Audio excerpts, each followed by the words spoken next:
Good evening, family. Good evening.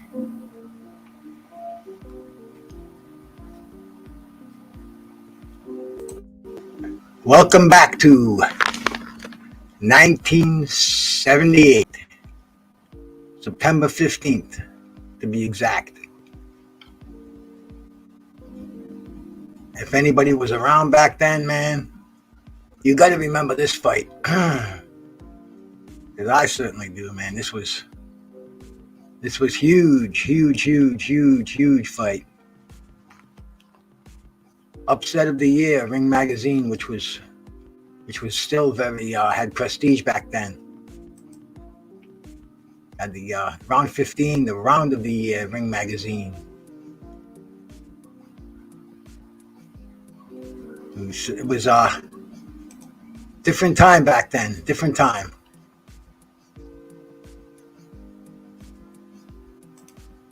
Anyway, guys, your boy Bruce goes over here with you, man. Salute, man. Rodolfo Rivera, my brother. Salute out there. Salute, man. Con Shawnery. Mr. Paz, if you're still here, brother. Thank you for stopping in, man. This is a special day, man. This is like I said earlier, bro. This is the day of the upset, man. One of the huge upset. Huge upset. I mean, in fact, February is quite a month, man. It's quite a month for heavyweight boxing. We had the we just went over it last week. We had the Buster Douglas Michael Spinks upset. Excuse me, the Mike Tyson Buster Douglas upset. Sorry, bro. I gotta get myself right here. The Toka 2's right at my fingertips, and I realized that I haven't done any yet, man. Let everybody get anybody who's coming in tonight. I don't know if anybody is. It's a Tuesday night fights, man. Tuesday night fights. Con Shawnery, my brother. Yeah. I'm getting a little baked over here.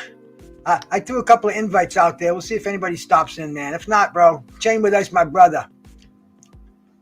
Adam, how are you, my bro? Thank you for stopping in, man.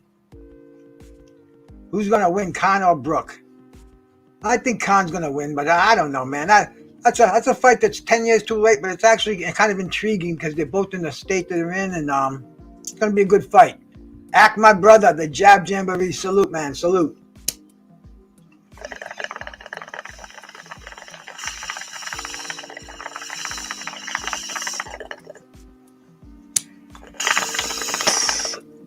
I'm here to take you back in a journey. 1978. 78 was a good year for me, man. And where was I? About, let's see, man. 54, 64, 74. I was about 24 years old, man. I was peaking, bro. Yeah, I'm smoking my Toka 2, bro. I'm a legal card carrying marijuana patient for the state of Rhode Island, man. This is my medication, and bro, I threw out my back. I put this over my neck so in case the cops come storming through my door, we say, hey, my get out of jail free card. But man, I needed it today. Andrew Chow, salute my brother. I shoveled snow yesterday. Yesterday was the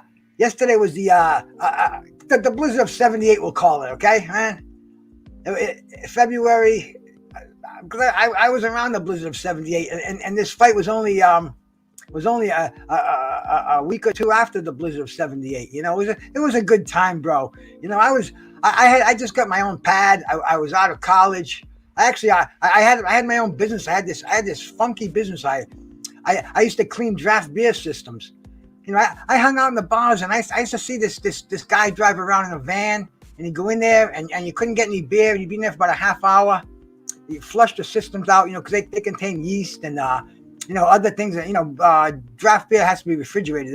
It's got cultures in there. But anyway, man, I'm watching this guy, and I knew he didn't want to do that because he was a real estate man. He was kind of a big real estate man in my area, and one day I asked him. I says, I asked him about the job, and he told me he bought it from this guy, and he wants to sell it. And I said, man, how much you want for it? He said $500. $500, and you go around and you get like $10 a pop from the bars you hit. You can hit 10 bars a day. That's $100 a day, man. 25 years old, 1978. That was good effing money, brother. And you know, I got somebody in here, man. Just came in, my good brother, former HBO executive, man, George Jakovic. George is a fight fan, man. I love, this morning, I thought about this anniversary, because I know February is chock full of super times for fighters. And, today I said, man, yesterday was St. Valentine's Day Massacre. And today, man, one of the biggest excitements in the heavyweight division, the biggest ones. Well, see, I was also alive for Ali and for Cassius Clay and Sonny Liston, the first fight, second, all the fights after that. But I was too young to take it in. This fight here, man, I was styling, man. 78. I always tell my audience everything they want to know about Bruce Goes, man. I was doing coke that year. I was in the bar every night. I had a brand new Fiat X19. I had the flash wad in my pocket, man. I was single, man. I was styling and profiling. I loved it. And this fight was on. It was on a weeknight, man. I think it might have been a Monday night, as a matter of fact. But I can't exactly remember that. But anyway, here's my buddy George Jakovic, man. A boxing fan, my brother. I met him last month or so, man. I can't even remember. It seems like I've known this guy all my life. But I know. George, how are you, my brother? It's good to be here. Man, you're right. February, there's a lot of dates. There's a lot of famous dates. Last week, 32 years since Tyson Douglas. Mm-hmm. And then today, the first Ali Spinks fight. And I think you said you were 25. I really don't remember this fight because I was like 8 or something like that. So, I don't remember like living through it. Of course, I've seen it and I know the history behind it. But how many years is it now since that fight? Today is the 44th anniversary, I believe. Wow, 44 years since they fought. That's what I said. I said, Bruce Goes, he cannot be 44 years since that day, because it seems like it was yesterday. It was just so exciting. And the whole evening, it was a weeknight, and this was on free television. Right. I believe this was on CBS.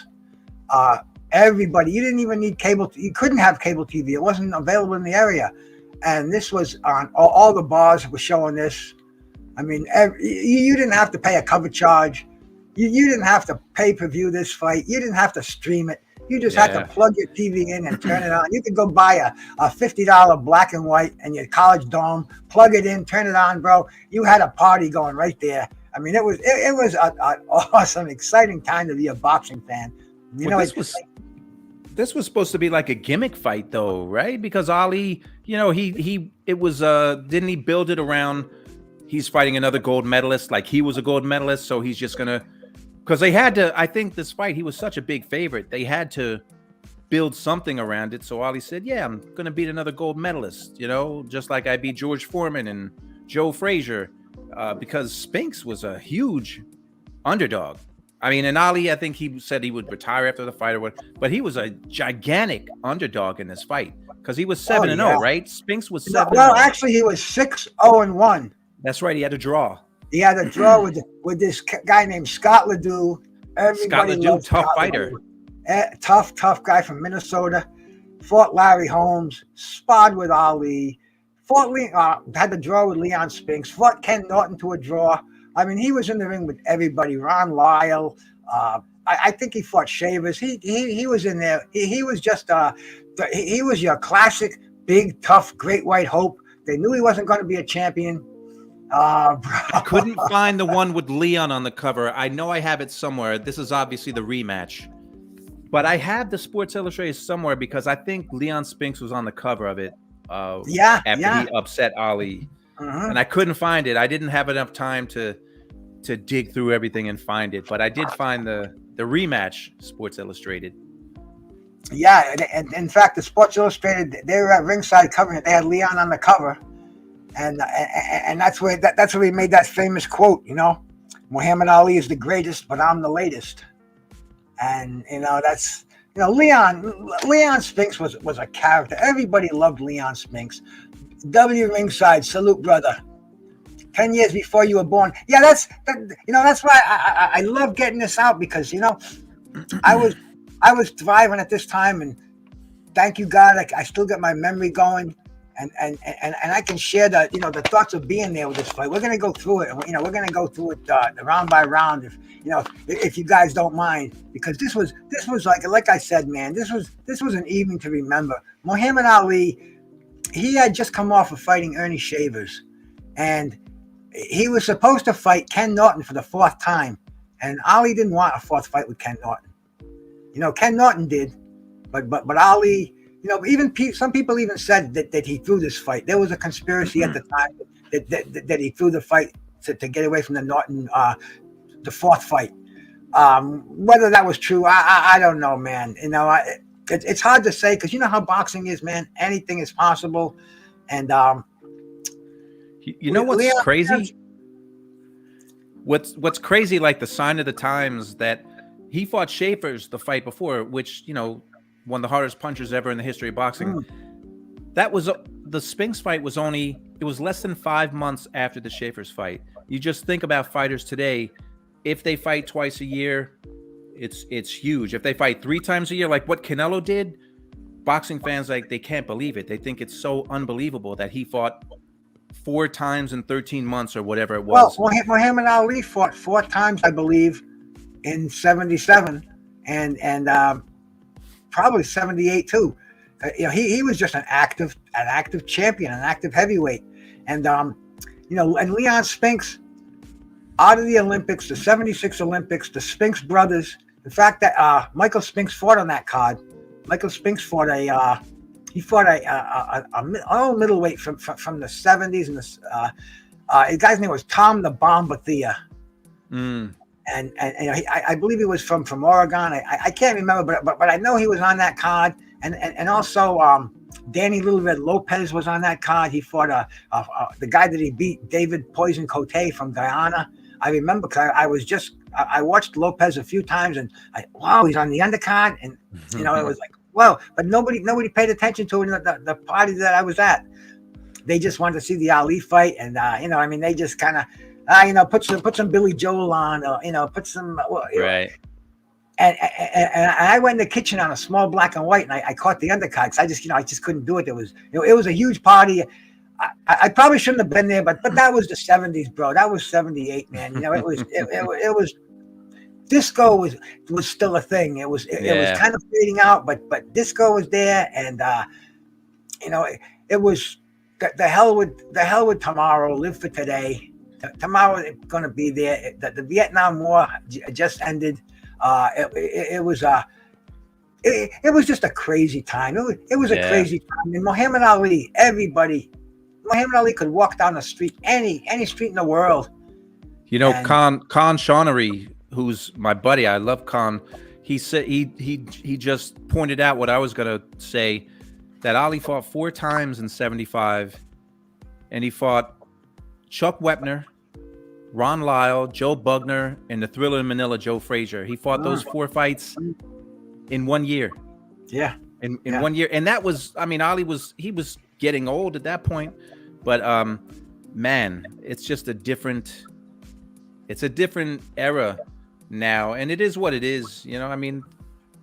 If guys fight 3 times, if the well-known fighters fight 3 times in a year, everyone is happy. And they can't believe it. Like, wow, look what he did. Just different era, different times. That's how it is. And the thing about it was Ali's. He only fought, I believe, 3 times after this fight. He had the rematch with Leon, and he had the Holmes fight and the Berbick fight. But Leon Spinks, this even in defeat, when he lost the rematch, he went on to fight, I believe, till 1995. And Leon, and Leon was fighting in gymnasiums, in hotel convention centers. It was a tough. This was when everybody loved Leon. He had that missing teeth in the front, and he was on Johnny Carson and David Letterman, and man, he got arrested, and then he became a joke because he was getting arrested. It seemed like every other day he was in the news for getting arrested, and then, like you said, the pictures with the big toothless smile. and he became like the butt of a lot of jokes. But yeah, I mean, he fought a lot of fights. I mean, he was 26, 17, and 3. And he fought, like you said, though, his very last fight, he went from fighting Ali in his 7th fight to fighting a guy named Fred Hoop. That was his last fight, 95. In St. Louis, Texas. Or a little bit of Texas, St. Louis, whatever. I mean, he lost an 8-round decision, and that was the final fight of Leon Spinks' career. Yeah, and I don't have the box rec in front of me, man. And I can wrap off some of the names, but you can go through the names after Ali. He fought. And he lost. I'll tell you what. Why don't we watch this fight and talk about this fight, because there's so much to talk about with Ali and Spinks. But let's go back to this magic night 44 years ago, man. That's right. You set it up 44 years ago tonight. 44 years ago. This is what Bruce was doing. It pretty much was. It was a lot more noise, a lot more people, a lot more bubbly. But I think I probably had my toke too, and a bag of good bud, and a bunch of good family there, a bunch of good brothers. And then it was an event. It was Muhammad Ali defending his title, a heavyweight championship of the world. That used to make the world stop back in the day. It really did, man. It wasn't a splintered title. This was the unified heavyweight championship, the undisputed. There was only the WBA and the WBC, but also Ring Magazine was very influential, very important back then. Yeah, and you're right, because it got split after this fight, because they wanted the WBC wanted Spinks to fight Norton. WBC, yes. Well, they wanted him to fight Norton before this fight. Ali got away with this fight because he's Muhammad Ali, and he fights 4 times a year. Damn, and this fight was such an aberration in boxing. Leon was just supposed to be a night's pay, a showcase fight. Ali didn't take it serious. I don't think anybody did, man. It's funny. I checked on BoxRec, and Ali was 224 for this fight. You could see he wasn't in great shape. In the rematch, the fight that he looked much better, he was only 3 pounds less, but he just looks like a different. He had so much more energy in the second fight. But I think he didn't train. He thought he was gonna, this is little Leon Spinks with 7 fights. Ali's thinking he had a draw with Scott Ledoux. This is gonna be a joke. I don't have to train for this guy. Yeah, and even the money, even the money here, Leon Spinks only made $320,000 for this fight. Big money back in those days. Pretty good back then. Pretty good now, but for the heavyweight championship. Well, yeah. I don't know, man. Look at Dillian White. He's crying that he wasn't getting $10 million. Oh no, now like 320 for a heavyweight championship fight. That's unheard of. You're going to get a lot more. But believe me, the pay scale with fighters was not that different than it is today. It really isn't. Ali got $3.5 million. You could see a fringe heavyweight champion getting $3.5 million. Like a Parker when he was a WBO champion. Right. So it wasn't out of whack as far as the money's concerned. And so Leon Spinks, I think he went in here. He really, and Sam Solomon, his trainer. Good corner, man, out of Philadelphia. And Ali's got Angelo Dundee still with him, I believe. Brew Bundini, Wali Muhammad. Yeah. Mm-hmm. Is that Lou Rawls? Yeah, look at this. Lou Rawls must have sung the national anthem, because why else would he be in the ring? And you got Chuck Hull announcing. You got Davey Pearl as the referee. I love Chuck Hull. I remember as a kid when Chuck Hull was the announcer, like he got you jazzed up for a fight. It wasn't all about him, and it wasn't, he didn't have a catchphrase. He just, his inflection, the way he spoke, like Chuck Hull, I loved hearing him. When he called a fight, when he called the fighters into the ring, you knew it was big, and it wasn't about him. True. Hey, salute to Hyphy. Thank you for coming in here, man. A-Rod, El Chado Boxing. Salute, my brother. Thank you for coming in. Derek Clark, another one of my good brothers, man. You guys really honor me with your presence in here. Me and Judge, we're chopping up a fight. They're just getting ready to step in the ring. They're in the ring here, man. They just touched gloves. Muhammad Ali, Leon Spinks for the undisputed heavyweight championship of the world, February 15th, 1978, man. They're just getting ready for the bell to ring. An awesome, awesome upset in the making. And let's see what happens here. Ali's coming out dancing, man. Ali always comes out like that. But Leon Spinks is a go ahead, man. So Bruce, when you were watching this fight, when you see Ali right now, he's doing the rope-a-dope. He figured he was going to burn Spinks out. What were you thinking watching this? You had to think that Ali was going to just toy with Spinks before he put him out. I mean, you were around, so what was your mindset going into this fight? Shout out to Jeff Lasuter out there, my brother. Salute. My mindset was like everybody else. We kind of thought this was going to be a typical Ali fight because Ali took on a lot of people that really had no business in the ring with him. Right. Alfredo Evangelista, just really to fill time to defend his title. But yeah, Leon Spinks surprised a lot of people in this. I mean, he surprised everybody in this fight. But just the youthful aggression, man, I could see that. And it's it's funny because Leon, we were the same age, man. This is when I was Leon was born a year before I was, so I was I was digging on what Leon was doing, but yet I was still an Ali fanboy. Ali was like, to me, he was the man. And I looked at this fight bittersweetly because I like Leon Spinks. I like the U.S. Olympian. I like Michael Spinks. He fought on the undercard too. I think I mentioned that. And Alan Minter fought on the undercard. Eddie Mustafa Muhammad defended his title on the under. I don't think he even had the title, but he was on the undercard. And this was a big event. Oh, look at Leon. Look at that left uppercut that he's got. Leon out of the Marines, gold medalist. He was a great amateur boxer. I mean, coming from a boxing family. Boy, Ali barely threw any punches. You could sense Ali was toying with him and just felt like he was going to take this guy in deep water and drown him, and he'd put him away when he felt like it. But you could see, I mean, Ali's not throwing any punches, but Spinks, he was known to have crazy endurance, and he didn't get tired. He'd never been 15 rounds before. Obviously, he didn't get tired in this fight. He might not have been the most skilled fighter, but he kept coming and he kept throwing, and he out-hustled Ali for almost the whole fight. Yes, he did, bro. Yes, he did. Youthful aggression. It was just it was an awesome sight. Leon was everybody's favorite kid. He was just gold medalist. Like I said, the teeth missing upstairs. Hey, salute to the Queen Tay Brown, man. Thank you so much for coming in here. I appreciate it. And Ali is the GOAT for sure, bros. Ali is the GOAT. So Bruce, right? Thank you for coming in. Thank you for coming in, man.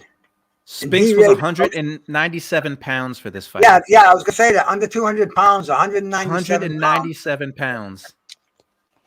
That wouldn't even be considered a legitimate heavyweight contender today. They'd laugh that off. Right. That would be that's cruiserweight. Wow, 197 pounds. Great stuff. My brother D-Ray, I see D-Ray everywhere I go, man. I don't know where he gets sleep. He's out there day or night. So shout out to my brother D-Ray, man. I hope I get as much energy as you do when I get big, bro.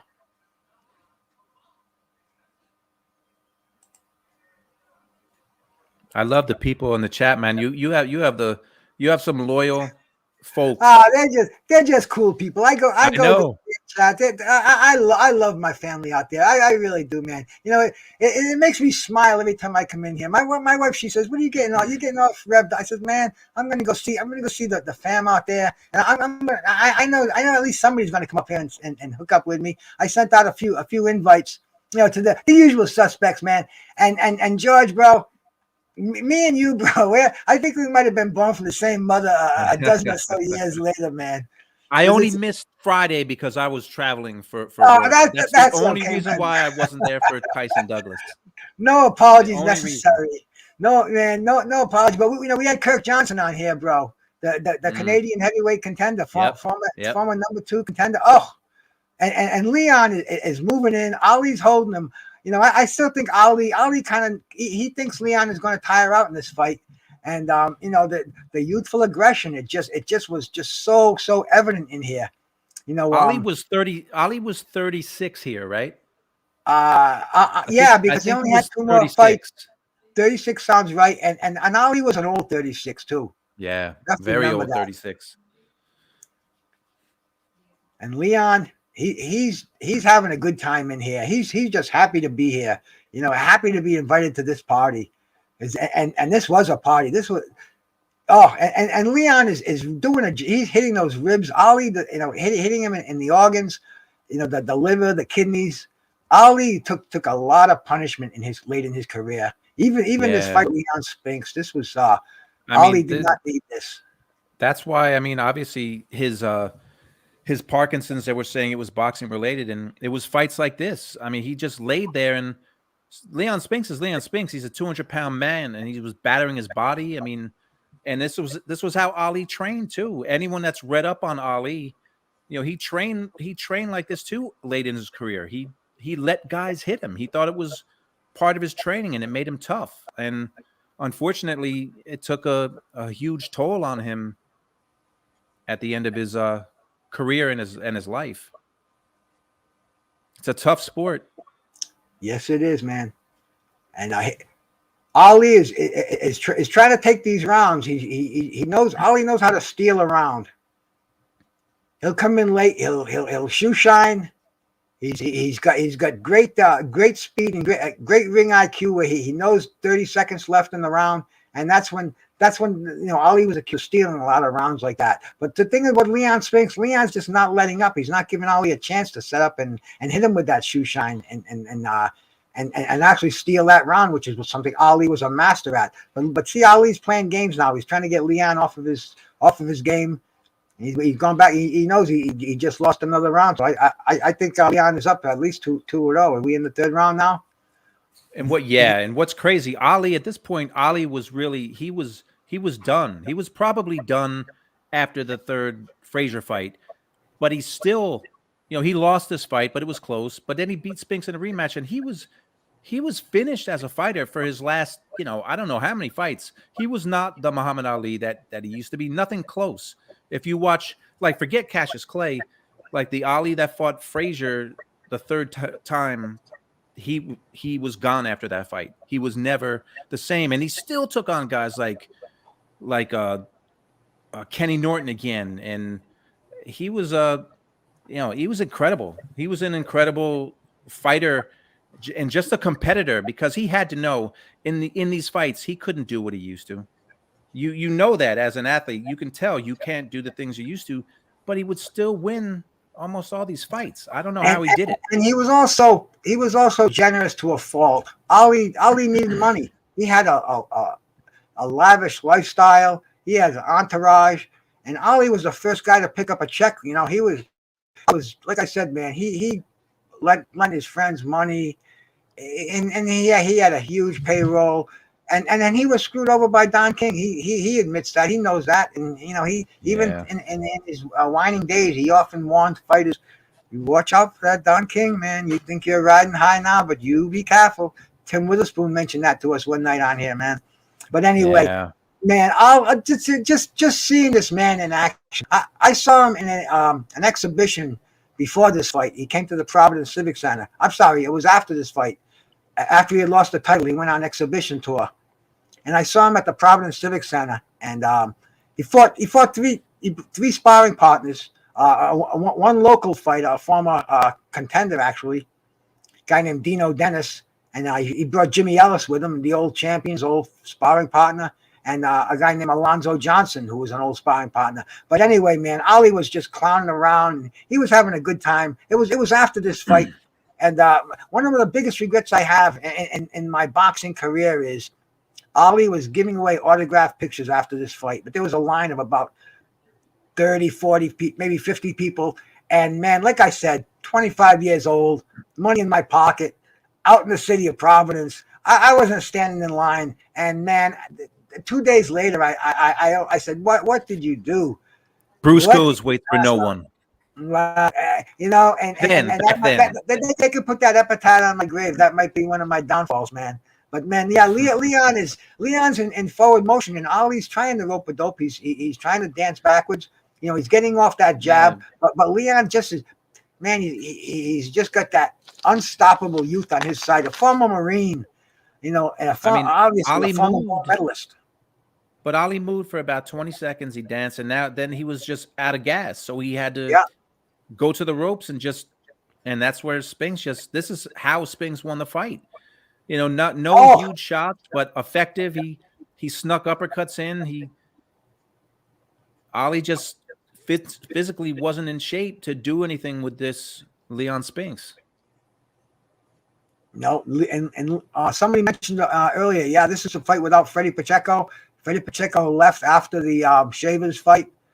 You know, Ali, people were telling Ali to retire. People around him, even the fans. But see, I was one of the fans, and I was a selfish fan. I wasn't thinking of Ali. I was thinking of myself. Boxing without Muhammad Ali. Oh. Well, Ali said it would die. Ali said, when I retire, the sport's going to die. And it didn't, but it was definitely a lot less colorful. It was a lot less colorful without him. Without Ali, without Leon Spinks, without Angelo Dundee, without Marvin Hagler. I mean, damn, you know, I'm on that end. Pretty soon they're going to say without Bruce Goes. But, bro, you know, that's the thing. Nobody gets out alive, and boxing continues. That's why the young boxers today, the amateurs, bro. I love watching them, and it confuses me a lot with all the stipulations, you know, the promotional crossovers and all this. I come from this generation where the best fought the best, but I'm not going to live in the past, man. I like jumping back in the past, George. Don't get me wrong, bro. I'm in heaven right now.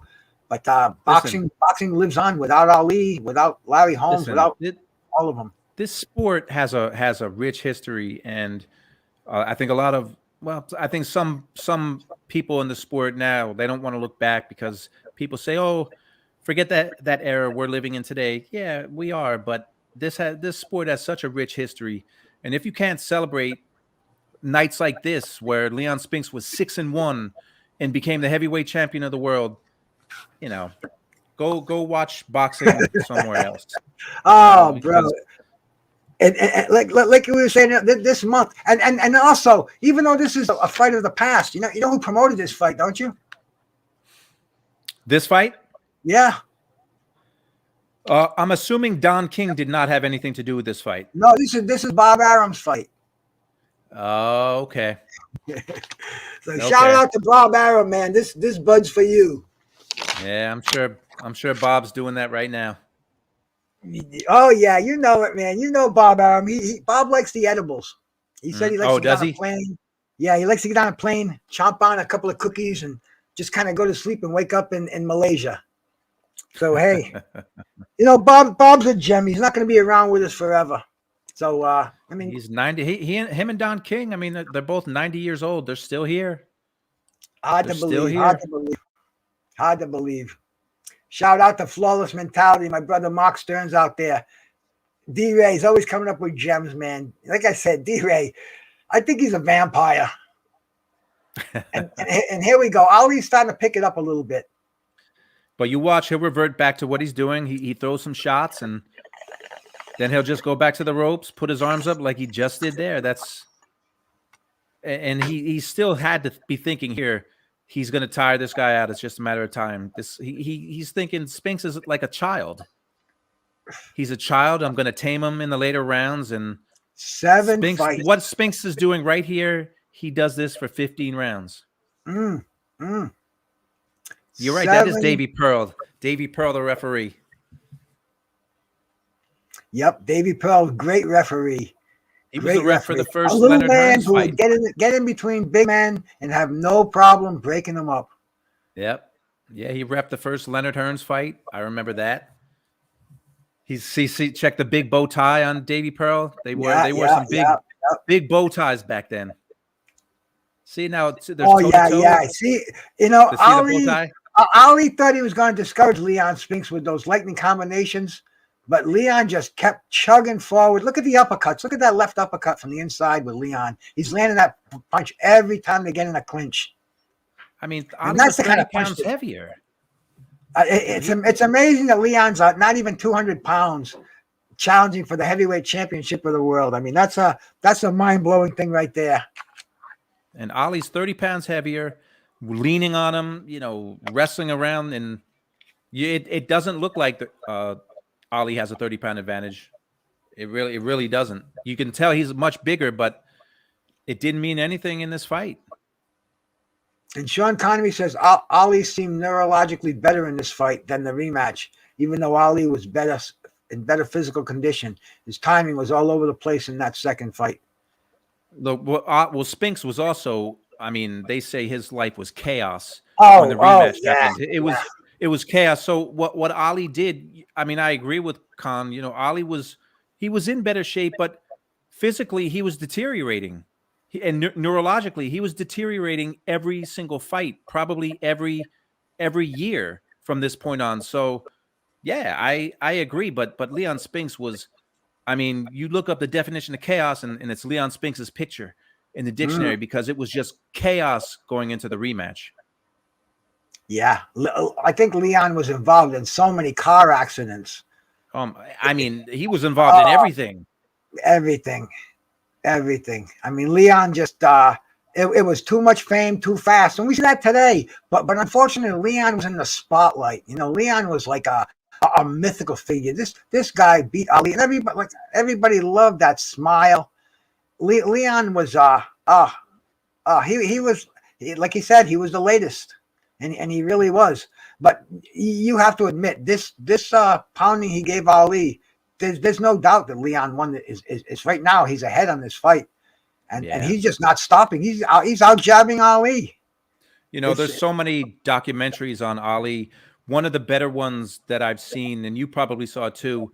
There's a book and a doc called "Facing Ali," and it's I have it. I have it. It's a great book. It's a great doc, and Leon Spinks is in that doc, and he's very funny and very engaging. Yeah, it's a great doc, and it's certain opponents of Ali's, and the doc really, it was on Ali, but it was about them, and they gave their experiences about fighting Ali, and Spinks was really good in that doc. He was really engaging, and everybody. I mean, I never met him, but everyone that met him said like you fell in love with Leon Spinks. He was just a good guy. How could you not? How could you not? Hey, let me shout out to a couple more people that came in the room. Lance Meyer came in. I think I got you already, Lance. Thank you, brother. Mr. Doc, my bro. I was in a panel earlier with Mr. Doc. Mr. Doc is an awesome character. Mr. Doc is right. He is, bro. Mr. Doc knows his boxing. And my brother Macadocious, Mark shouting everybody out, man. My brother Macadocious, Mac of the South, man. Great guy, great man. Nothing but love and respect for him, and he shows it back all the time, man. So shout out to my brother Macadocious Mac. Like everybody in this chat, like everyone is on point with what they're saying. Everyone. Man, I tell you, Ali should have went to the body. Everyone's saying, but yeah, Ali was stubborn. Someone said he was stubborn. He did what worked, and he never. It's pretty rare that Ali ever went to the body. He was strictly headhunter. That's fact. Ali, I was just going to say it. Ali just didn't fight to the body. He was a headhunter, and I mean that was successful headhunter. But how can we say Ali should have been a body puncher with the career that he had and the success that he had? Ali was Ali. I mean, truly the greatest boxer that I can recall in my fandom career, man. I just love Muhammad Ali. I have my Ali sweatshirt on tonight for the occasion. That's why I love talking to you, because you were a lot like you remember that era. I don't remember the Ali era. I love talking to you about this. And over the weekend or last week, I finally got to meet in person um, the commish, Randy Gordon. I finally got to meet Oh, him in person and sit and talk boxing. Like, he's a guy. Muhammad Ali was his friend. He was his friend, and I'm like a little kid when he talks about the history of the sport and about Ali. I mean, he was friends with Muhammad Ali. He was friends with him, and I can't get over that. When I'm talking to him, I'm like, Randy, like, you were friends with Ali. You shook hands with him. You had dinners with him and breakfast with him. So I love talking to people who have been through the era like you. What were you? You said you were 25 years old for this fight. You experienced it, man. You experienced that whole era. You knew what the world was like then. You can tell those stories. I've only read about it. You tell the stories about your experiences and things you lived through. And that's what I like to hear. That's when you really learn people who were there. well, that's what I appreciate somebody like you that I'm not bending their ear because I go No, I hate well no this I say that in jest, but I know, I know. I like boxing so much that I hang out with people very rarely these days because now with everything going on, we don't get together. But when we do, I usually start talking boxing, and some roll their eyes, and others, they feign interest. But then you got the real G's like yourself, George. I talk boxing with you, and you, bro. You spit some gems at me because, man, no, let's not kid anyone, bro. You were behind the scenes. You did every facet in boxing, for everything, and you've done it, bro. So you humble me with your knowledge, bro, and the way you share it, and the way Trick Nolte hooked us up, and we get together. Seems like almost once a week and talk boxing. I know, bro. I love it. It's for anyone that. If you love something, you love it. If you have a passion for something, you just do. And it's very easy to talk about. It just is. Look, I wouldn't be if you were doing and no knock to gymnastics, but if you were doing a gymnastics show, I wouldn't be on here. And nothing against gymnastics. I just don't know it and I don't have the passion for it. So yeah, well, tomorrow I'm doing a bodybuilding show with my brother Big Duke from the fourth quarter. He's coming over here. We're going to talk some hardcore bodybuilding. Oh, nice. We just had a former pro bodybuilder, 44 years old. He just passed away. And, we're going to talk a lot about the early deaths in bodybuilding. We're going to go back to we're going to talk about Charles Atlas and Sandow and Arnold and Ronnie Coleman, because I was involved in that too. That was one of my passions in life. So if I can share that with another community and a lot of my brothers and sisters from the boxing come in there, and it's just a good time. Boxing and jazz and other things. But bro, tonight is boxing. I got George Jakovic over here, bro, and Ganshani. Let's talk gymnastics. Nadia Comaneci, Olga Corbett. I remember Olga Corbett the same year that Leon won his gold medal. Oh God, are we really going to start talking about gymnastics? Man, that's why I love these guys. Some of them they come out with these one-liners, and man, it's like I'm at a funeral and I just start cracking up. I get that thing. Yeah. I try to keep a straight face here, but I have a good time. And there's nothing like a laugh, George. Yeah. Especially the way the world is today, man. We don't know what's going to happen. I mean, we're on the brink of World War III, and we come in here and Vladimir Klitschko. I don't know if you know, but he's from the Ukraine. Yeah. And Russia, like they look like they're on the brink of war with the Ukraine. They've got like 100,000 troops outside of the Ukraine, and Klitschko just joined the Army Reserve in Ukraine. So if it comes down to war, Vladimir Klitschko is literally going to war with his country. Both of them, front line. It's scary. It's scary. It really is. It is.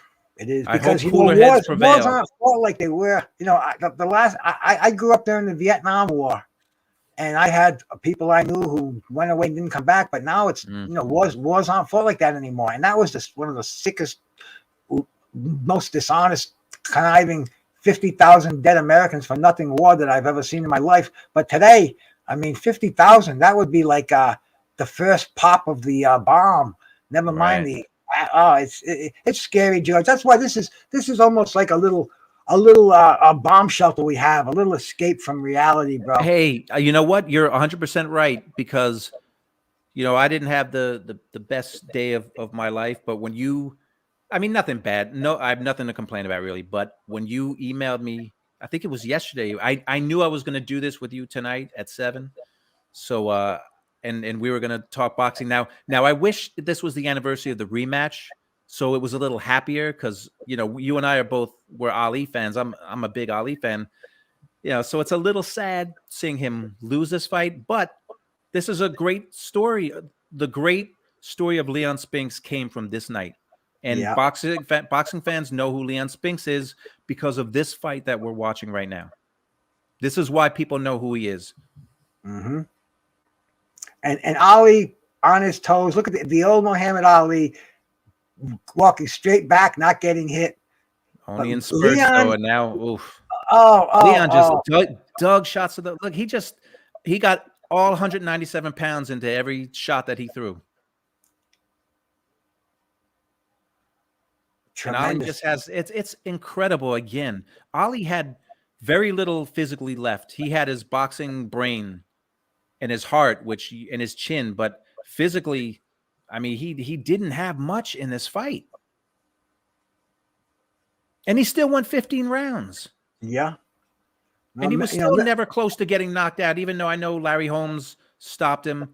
But just an incredible fighter. What can you say? Well, I can't say anything about Ali that hasn't been said. True, but it never sounds old when we say it. That's the beautiful thing about Muhammad Ali. I was an Ali fan. Obviously, I've told everybody my most favorite boxer. But on this night, I was captivated by just by the energy and the surprise of Leon Spinks. So I didn't feel bad after this fight. I kind of knew Ali would be back again. I knew he didn't go into this fight with with any real purpose. He wasn't regaining a title. It wasn't a revenge fight. It was it was the All-American gold medalist Leon Spinks, and I was like, wow, look at Leon go! Look at Leon go! So I loved Ali, but I was neutral, like I am today with almost any boxing fight that any match I see, and really I can honestly say I was like, yeah, Leon, wow, look at you, bro. Even though, man, Ali's one of the boxers that I shed tears for. Even today, sometimes I talk about him, I get clamped up, man, when I talk about certain situations. And Leon, I could. God bless Leon. He only died a year ago. In fact, a year ago, February 5th, 67 years old, same age as I am. Well, man, shout out to Leon Spinks. Unfortunately, next month, it'll be the year anniversary of Marvin Hagler passing away. So, is it coming up that fast? No, it's in March. It's in March. Is it really? Damn, yeah. Because my dearest friend died that same day, and he was the same age as Marvin Hagler. He was 66, and he went with me when we saw Marvin Hagler, and I was in such a shock that day. I don't remember who died first. I don't remember if I got the text that he died or if I heard Marvin Hagler died. It was just it was one of those funky days. But bro, I mean, shit happens, and nobody's around forever. Nobody gets a free ride. And thank God every day we're here. And right now, bro, I'm thanking God that we're here. I got the family here. We're watching we're watching Muhammad Ali and Leon Spinks, and one of the biggest upsets 44 years ago to this day, maybe even to this hour, bro. I mean, this is like, woo, sends chills up my spine. Man, it is. It's historic. That's why I never get tired about talking about the history of the sport, because it has a great history. It really does. It has I can't imagine people not wanting to celebrate the history, and celebrating the history is different than living in the past, and a lot of people do. And I get why a lot of people say that it's not like it used to be, and the politics. You're right. I mean, though, you're right about these things, but we're all still boxing fans now. Like we're still fans today. We want to see the fights today, but we celebrate the fights from yesterday too. So there's a place for that. Yes, there is, brother. See, now Ali's on his toes, and any second he's gonna. Now this is I think this is the 8th round. So at this point, Ali's either thinking I'm in trouble, or he's thinking, another round or two, Spinks will slow down, and I'll really start to go to work. Yep. But Spinks is doing what he did from the beginning. He comes He forward thought, and he just wins thought that shots. all the way to the final bell. Ali just did not think. I didn't think. You know, I was watching Leon, and I'm waiting for him to just slow down, like he did with Scott Ledoux. I watched that fight, and Scott was pissed that it was a draw. You know, Scott. And anybody want to watch some interesting after the bell rings? Watch Scott Ledoux, because he always got in fights after the bell. He knocked Howard Cosell's toupee off in the ill-fated. In fact, Blood was talking about it this morning. I was out walking my dog, talking about the USA tournaments, the USA boxing tournament. Don King had it, and it was closed down by the feds because Don King was buying ratings from the WBC, and it gave boxing a black eye. It was held aboard a United States a ship, a huge warship, right? And it was supposedly a big, it was going to be big. They were going to get the United States champions, and Don King had these fighters coming out with 19-1 ratings, and you'd never heard of them, but back then all you had was a Ring magazine to look at. It wasn't an internet where you could do fact checking and go back and forth and say, hey, this guy never fought whoever. But anyway, it was closed down, and Scott Ledoux, he was involved in it. He fought a guy named Johnny Boudreau. And Scott Ledoux was even told before, he mentioned that he was told, you're not going to win a decision no matter what happens. You're not going to win a decision. Boudreau is King's boy. And sure enough, Scott Ledoux didn't win a decision.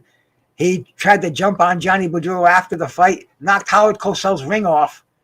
If you go back and look at it, it's a classic moment. His hairpiece off, knocked his toupee off him. Yeah. Here we go with round 9, man. Leon Spinks being sent back to the ring for something, man. Was too much Vaseline on him? I think it is. Yeah, I think they're wiping the Vaseline off his face. So I just looked up that Ledoux Johnny Boudreau fight. Yeah, it was February 13th, 1977. It was only an 8-round fight, and it said Boudreau was knocked down in the 3rd round, but all the judges, it was pretty wide. They all voted for Boudreau. Oh yeah, and I watched it live, and I was amazed. But see, it was a reality check, because I kind of learned how boxing was a dirty game, a dirty business. I was a wide-eyed kid to hear that the feds are investigating Don King. Wow. And I look back now, and it's just business as usual. Shut up and freaking do it again. What size gloves are they wearing? I'm going to say those are probably 10-ounce gloves. I may be wrong. They may be 8-ounce gloves, George. What did heavyweights wear back then? Was it 10-ounce gloves or 8-ounce gloves? Yeah, they're either 8 or 10. I think they were 10. I think they were 10. Well, there's one thing I'm going to say about them, as opposed to today. They're both Everlast gloves, the same color, probably the same model. I mean, today one guy's got a blue glove on, but made by Rears. The other guy's got a gold glove on, made by Rival. It's just to me, it seems like they're taking a backward step, especially with all this. Mr. Doc, 8-ounce. Thank you, brother. With all the talk of loaded gloves and glove tampering, why aren't the gloves uniform? Why don't they both wear an Everlast glove like they're wearing today, where there's not even the thought of an impropriety? I mean, it looks like two gladiators going out with different weapons, the way some of these gloves are. And it looks like one's got a puncher's glove on and one's got a boxer's glove. To me, it just seems ridiculous that they would that they wouldn't wear standardized gloves like they did back here, and like they did in almost every great title fight we've seen until money took over, sponsorship, whatever it may be. But it doesn't have a place in boxing as far as I'm concerned. And Ali, nice. See, when Leon Spinks stays on the outside, then he gets hit. But when he comes in and fights on the inside, it's pretty much all Leon Spinks. Yeah, I think in the rematch, Spinks was just so shocked. I mean, Spinks didn't train. Obviously, he had all that craziness going on in his life. But as clunky as Ali looked in the rematch, he was on his toes for 15 rounds. And he jabbed, he threw 1-2s, and he did it for 15 rounds. Like Ali, that was his last, he anything he had left in his body, he got out in that rematch. And Spinks he had so much going on. I'm sure he didn't expect that. He didn't think, because Ali was older. So he had to figure Ali's going to fight him the same way in spurts and stay on the ropes. But it was a combination of Spinks and the chaos, and Ali just on his toes for 15 rounds, throwing 1-2s. And also we have to remember, it was only Muhammad Ali and Floyd Patterson who ever regained the heavyweight championship. That was a rare thing. Fighters have tried since the Jack Johnson days.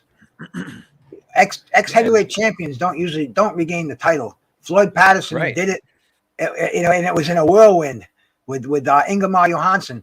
Muhammad Ali, he's already regained the title in Zaire, so he had done something that only Patterson did, and after this fight, winning it 3 times.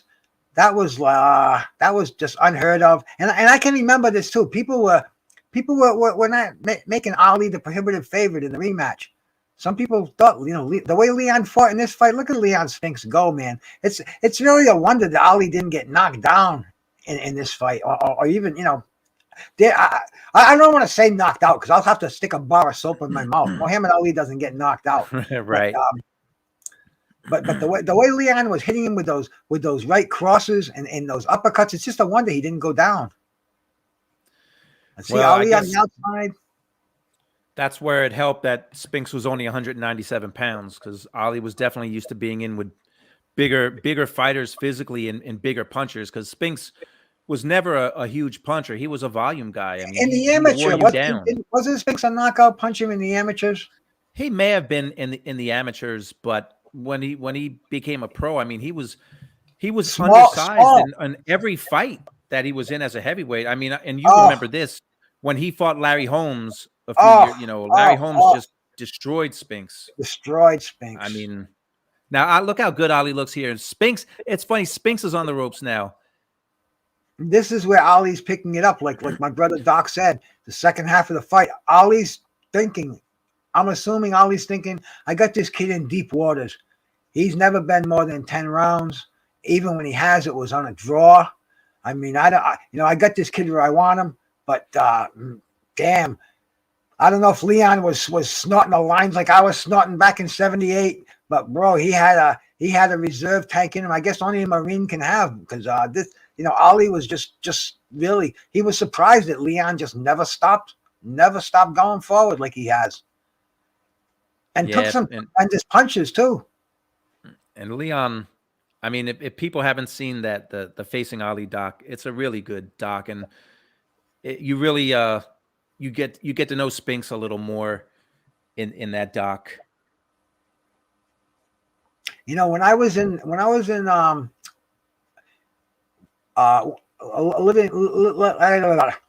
a few years after this, I can remember seeing where Leon Spinks was going to bartending school in Detroit. Yeah, I read about that. And I was, because I always had the skills of being a bartender for a nice weekend gig. I could go in a country club, do weddings. I had a good reputation with people who owned bars and were event organizers. So it was cool, man. You keep a regular job, and somebody calls you up, hey, you want to hop bottles on a Saturday night, $150 plus tips, not a problem. Good nights and going fights a lot of places had me at when they'd have closed circuit fights. I remember the Chavez and Whitaker fight. A friend of mine had a bar down on South Shore, and it was a big night. It was $10 admission, a 300-seat club. You want to come down and $10 for that? Oh, for sure, bro. Big screen, buffet, and you know, people aren't expecting much action out of me, even back then. You know, they knew I was a fight fan first, so I mean, but you know, the bartending. I don't know why I threw that in there, but that's what, you know, we always associated fights and bars. It was always Right. it was a standard. It was a big thing, man. Men bars, sports clubs today, whatever it may be, sports bars, but boxing and bars, they go together like, you know, like. Yeah. When I was on the plane going out to, I was in Vegas last week, and I put Rocky on just because. And you know, they're in Philadelphia when Rocky's fighting Apollo Creed, they're in the bar in Philly. They would show shots of the people in the bar watching the fight, because that's what people did. They went to bars to watch fights. You know, Spinks, like when you really read about his career, like boxing, man, it really is brutal the way it spits you out and how people take advantage of you, because after, you know, Leon Spinks was just used for his name by these promoters. And I can remember when he fought Dwight Muhammad Qawi, and Qawi had already lost to Michael Spinks. So they fought at cruiserweight. And I think he took all his anger because he didn't beat Michael. I mean, Dwight Muhammad Qawi put such a beating on Leon Spinks, but Spinks, the only thing he had left at that point was his heart. He kept going out there in the sport. The promoters, they kept using him. Like you said, at the end of his career, he was fighting in little dive bars, and because people saw they could make a little money by saying, hey, the former heavyweight champion fought here. And it's brutal, man. The way it just uses it, it'll just chew you up, spit you out, and then chew you up again and spit you out again if they can. It's brutal. It's brutal, and we love it, but it's brutal, this sport. But like you said, we're sickos. We love this stuff. Well, we love the fighters. We love the fighters. The politics and all that stuff, you know. Everyone in this chat, we love the fighters. So, but, yeah. 15 rounds here, brother D-Ray. 15 rounds. Muhammad Ali was the greatest at 15 rounds too. He always shown that was his rounds. He has many stoppages and just many great come from behinds, whatever. The last few rounds belong to Muhammad Ali because they're conditioned. And this is a guy who Marvin Hagler saw him running in combat boots and in the sand, running backwards. And Ali was just conditioned, and just a awesome. What can be said about Ali?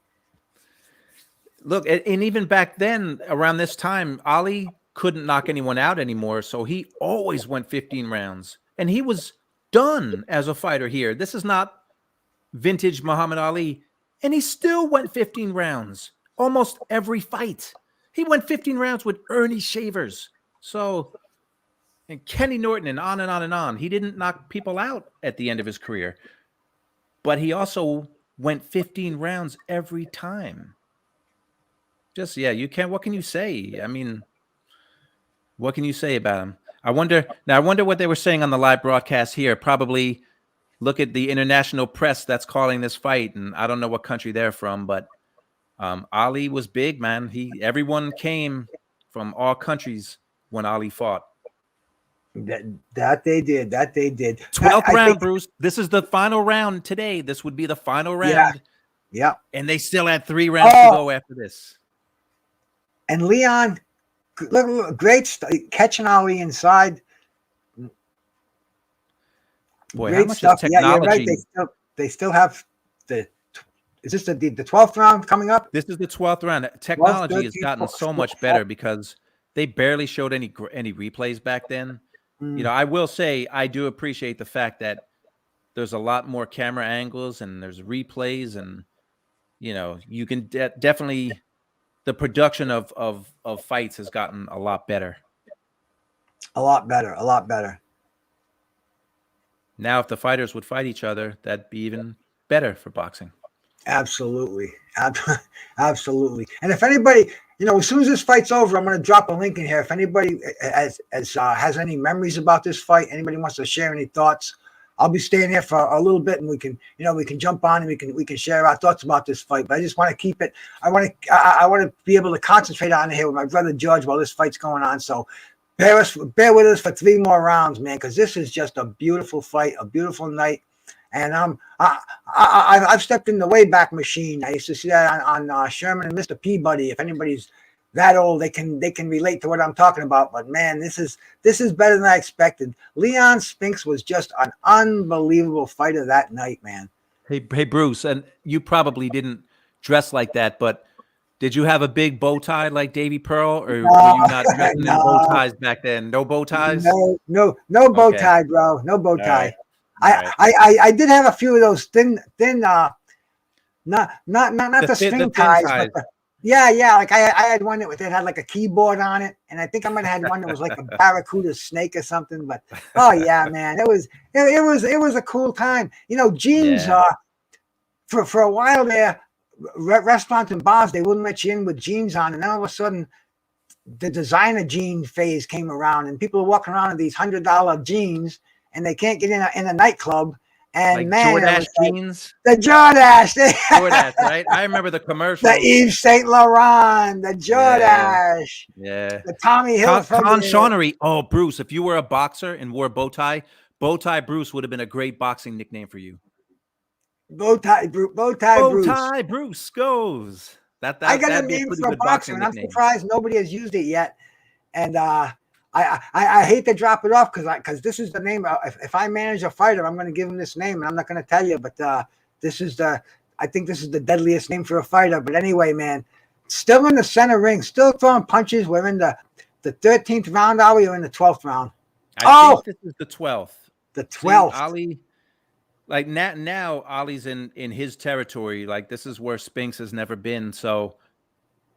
Again, without being in Ali's mind, he's got to think that this kid has been tough, but now this is where you separate the men from the boys. And Ali figured like this is my domain, 12, 13, 14, 15. And I think I can't wait till the 15th round because I haven't seen this fight in forever, but I remember Ali desperately going for the knockout and he tagged Spinks and then Spinks coming back. The 15th round is Ring Magazine's round of the year too. So let's get ready. For that. Hey, Queequeg, shout out Queequeg. Thank you so much for coming in, sister. Awesome to see you in here, man. Always brings up the real estate value of my property over here. Salute. We're watching Muhammad Ali and Leon Spinks. It's the 44th anniversary. I was rocking and rolling, man. I was in my prime, and hey, look, there's Bruce in the crowd. Look. Bro, see those jackets with the collar on the outside there? That's what people used to wear all the time. It wasn't a big bow tie. It was those big 6-inch collars on the outside of your jacket. So you used to rock some of those. You had some of those, right? I had a few, man. Yeah, I had a barracuda jacket, and I used to wear. Let's see. I had a few pairs of designer jeans and the silk shirts, and hey, man, that's what we rolled in, bro.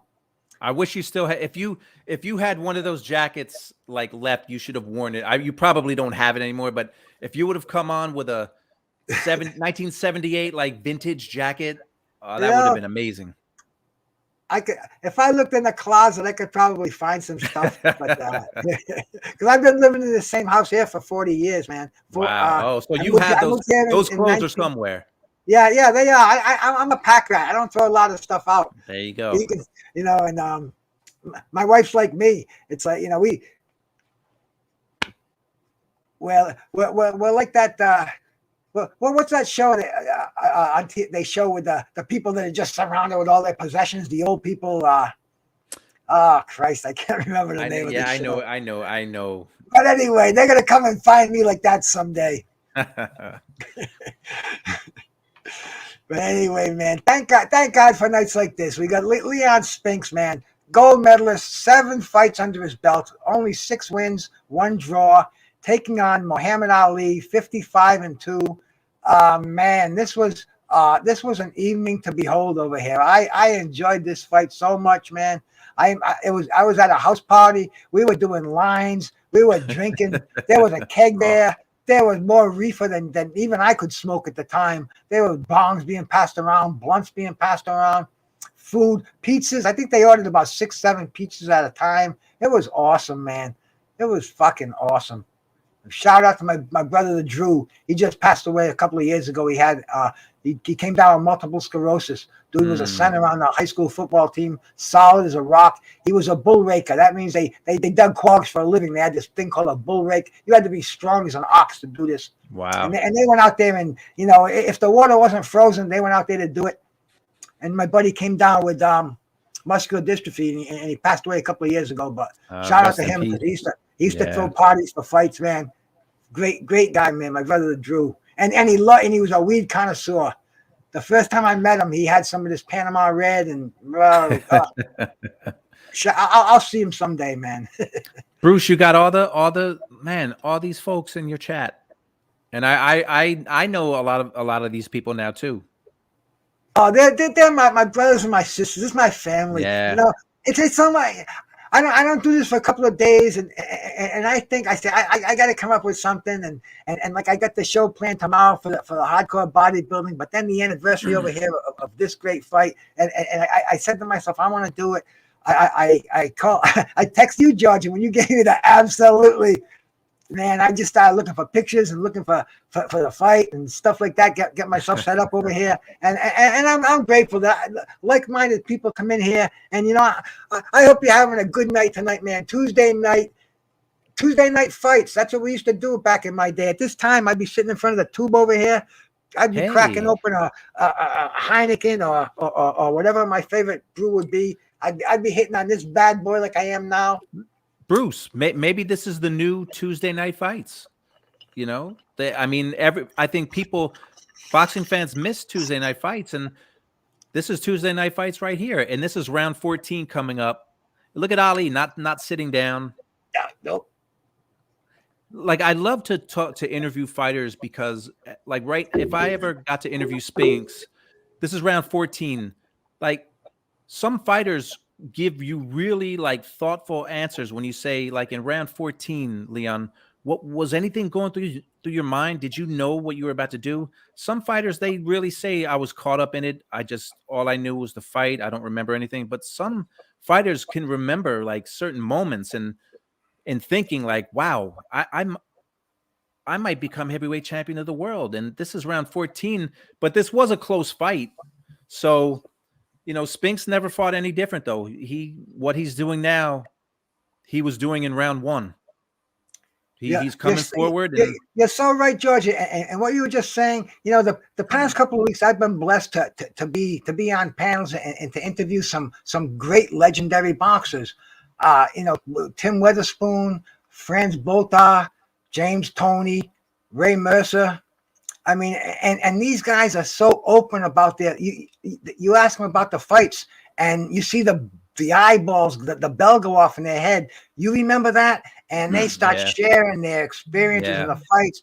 And oh man, it's so great. Like you're saying, I'm not an interviewer. It's almost like I'm talking to them, just kind of like, we're almost like we're passing a blunt around. So, right. It's naturally, I mean, you're interviewing them and you don't even realize it. And they love it. They love getting back to these fights and sharing their memories. It brings them right back in the ring.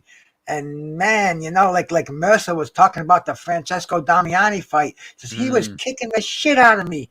He goes, I landed one punch and I broke his nose. And it was such a, with all the guys that I've been talking to, man.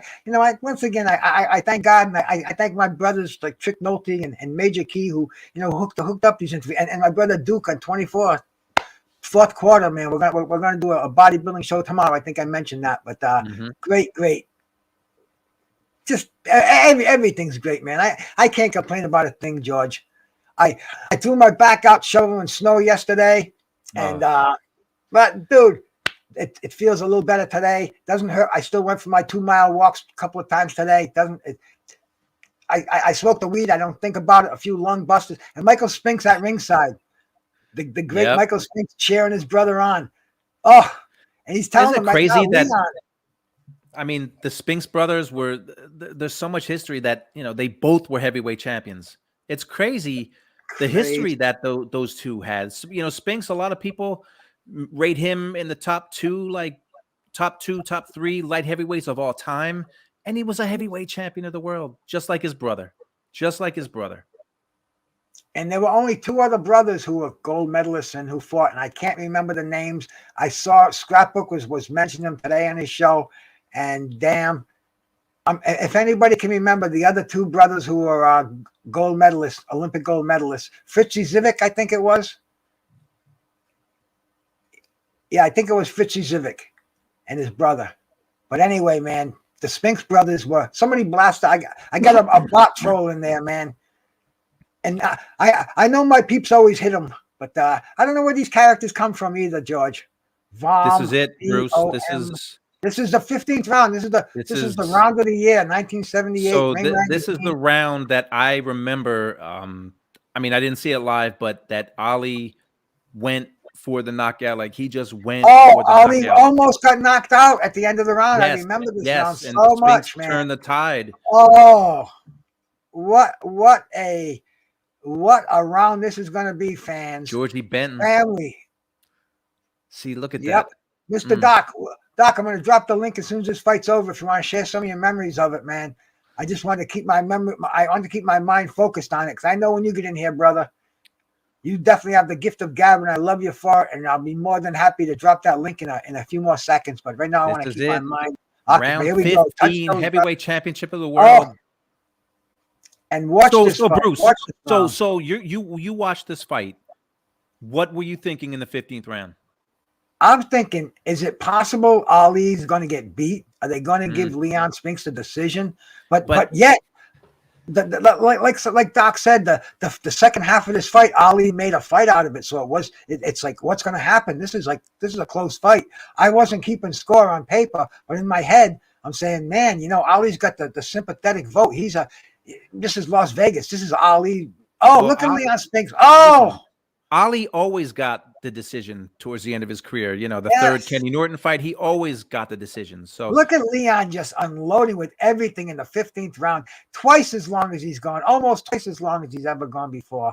Oh, it's just exciting. And Muhammad Ali just punching back. Oh, looked like his head just bounced off his shoulder. And Leon is not letting him out of the corner, and Ali can't rope-a-dope anymore. He knows this is not going to get him through this fight. Leon's he's throwing hooks, he's throwing crosses inside, he's throwing uppercuts. I think did a slick little move and got Spinks on the rope. He just landed a beautiful 1-2. See right now, and Spinks, Jesus. Heavyweight boxing at its finest. See, the rope-a-dope was done now. Ali was just trying to. Ali knows how close this fight is. Nobody's got a higher ring IQ than Muhammad Ali. Look at Ali just unload. Oh, man, Spinks walked through everything. Like Mr. Doc said, Spinks walked through everything. That's a 224-pound man hitting Leon Spinks. And look at that, another one too. Spinks came right back.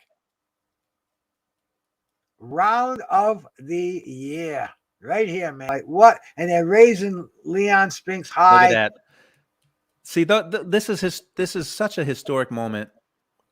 I mean, it sucks if you're an Ali fan. Running in the ring. Butch Lewis. But what a moment. Oh, and Ali just landed. And Leon coming off. Leon had like Mike Tyson would say, an impregnable chin that night, man. He just had an awesome chin. Boxing Conversations with Reggie Owens, my brother. Salute, man. Reggie, we just watched a great fight over here, man. I'm sure I don't know how old you are, Reggie. You look like a youthful cat to me, but some of you guys, it blows my mind when some of the people tell me their ages. But this fight's 44 years tonight, man. And I was there. I was styling and profiling. Reggie, you probably about nothing, probably a gleam in your pappy's eye. But George was, how old were you, George? 8, 9 years old? Something like that, yeah.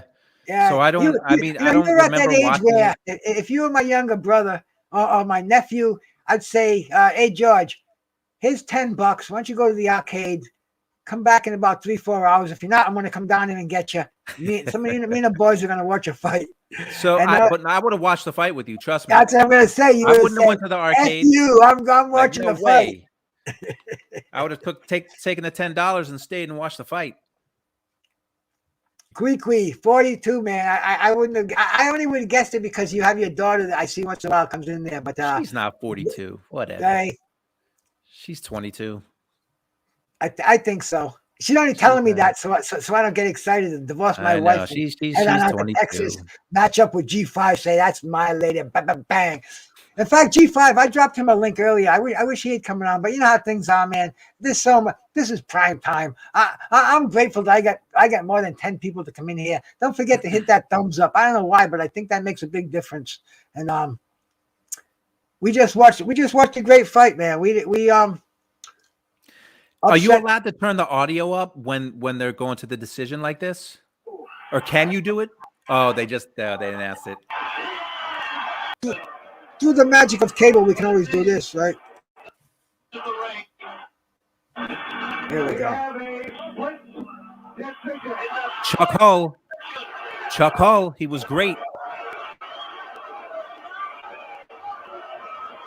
Now, which way is it going to go? Curry scores 143, 142. Ali. Chuck Hull was so good. Lieutenant scores 145, 140. Spinks. Wow. 5 points for Spinks. Scores 144, 141. They knew. It wasn't even close on 2 of those scorecards. Those 2 scorecards for Spinks were pretty wide. You know, it was. I think I heard 3 points and 5 points. Yeah. Like and then Ollie had it by. They had it by the guy who had it for him had it by 1. Yep. How about that 15th round though? Oh my God! What I tell you, Bruce?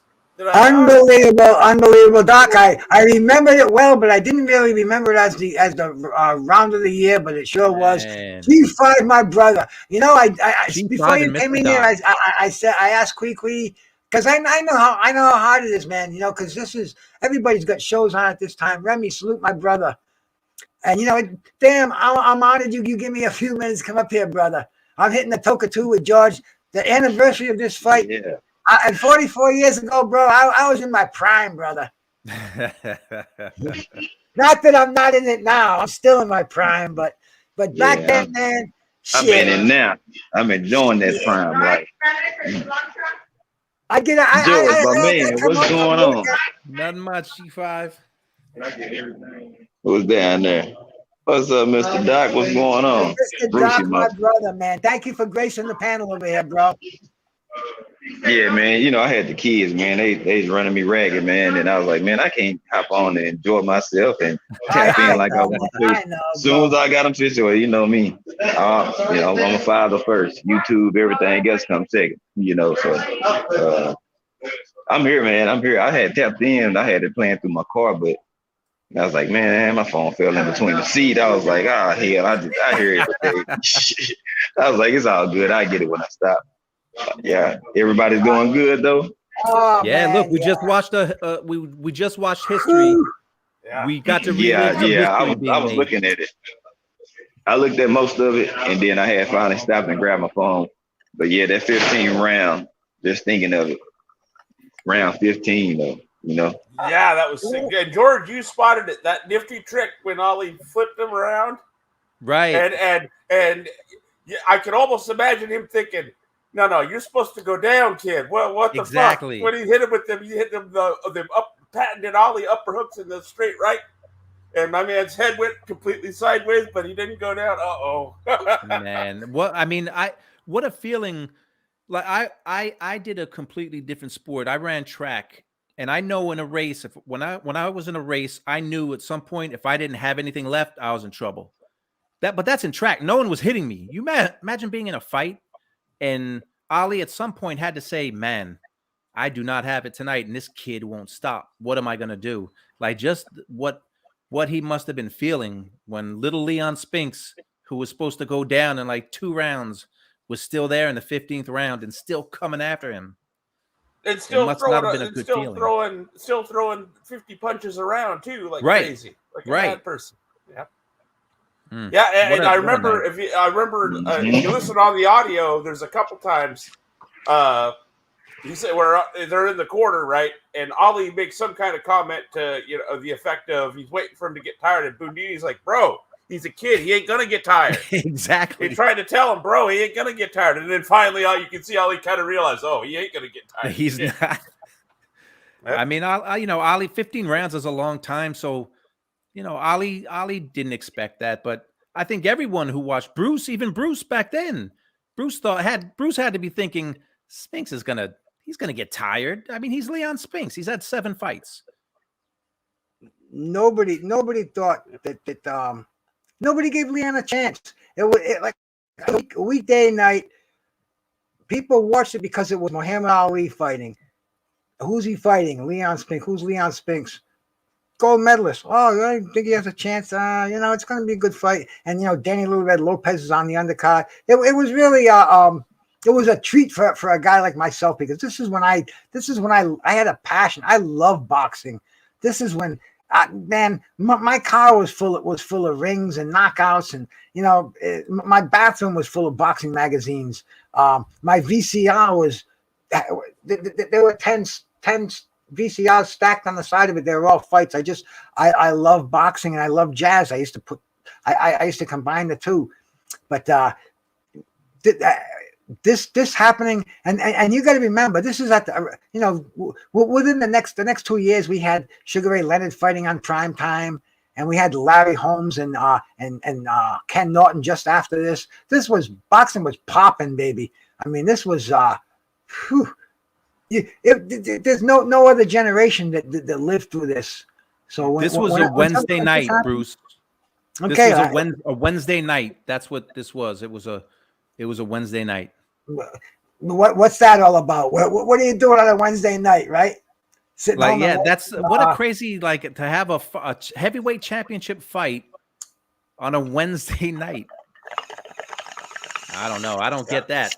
Well, that's the other thing. It's Muhammad Ali. He could fight on a Wednesday night and draw. You're right. You are very right. But it's so odd. Oh, I know. It wasn't just Ali. Boxing in general. Yeah. You're right. Sorry, Bruce. A lot of the big fights back then. I mean, the Gomez and Sanchez fight was during the week. Sugar Ray Leonard and Thomas Hearns was during the week. The rematch was during the week. The Sugar Ray Leonard and Duran rematch again was during the week. So back then, the weeknight was people who loved boxing. You didn't have to fight with weekend shit was happening on weekends. They didn't want to bother with it, and they knew that the country it was like the World Series.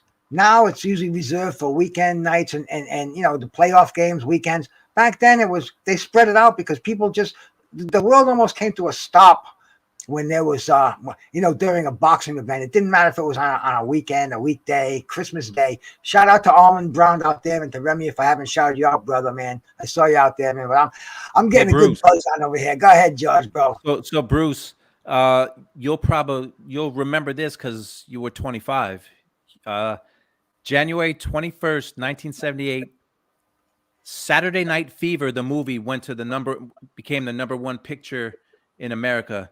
You saw that movie, didn't you? I saw it, but I wasn't a disco person. I went to them reluctantly. I think you were. I think there's pictures of you in disco. Bro, I think there is. I think there is.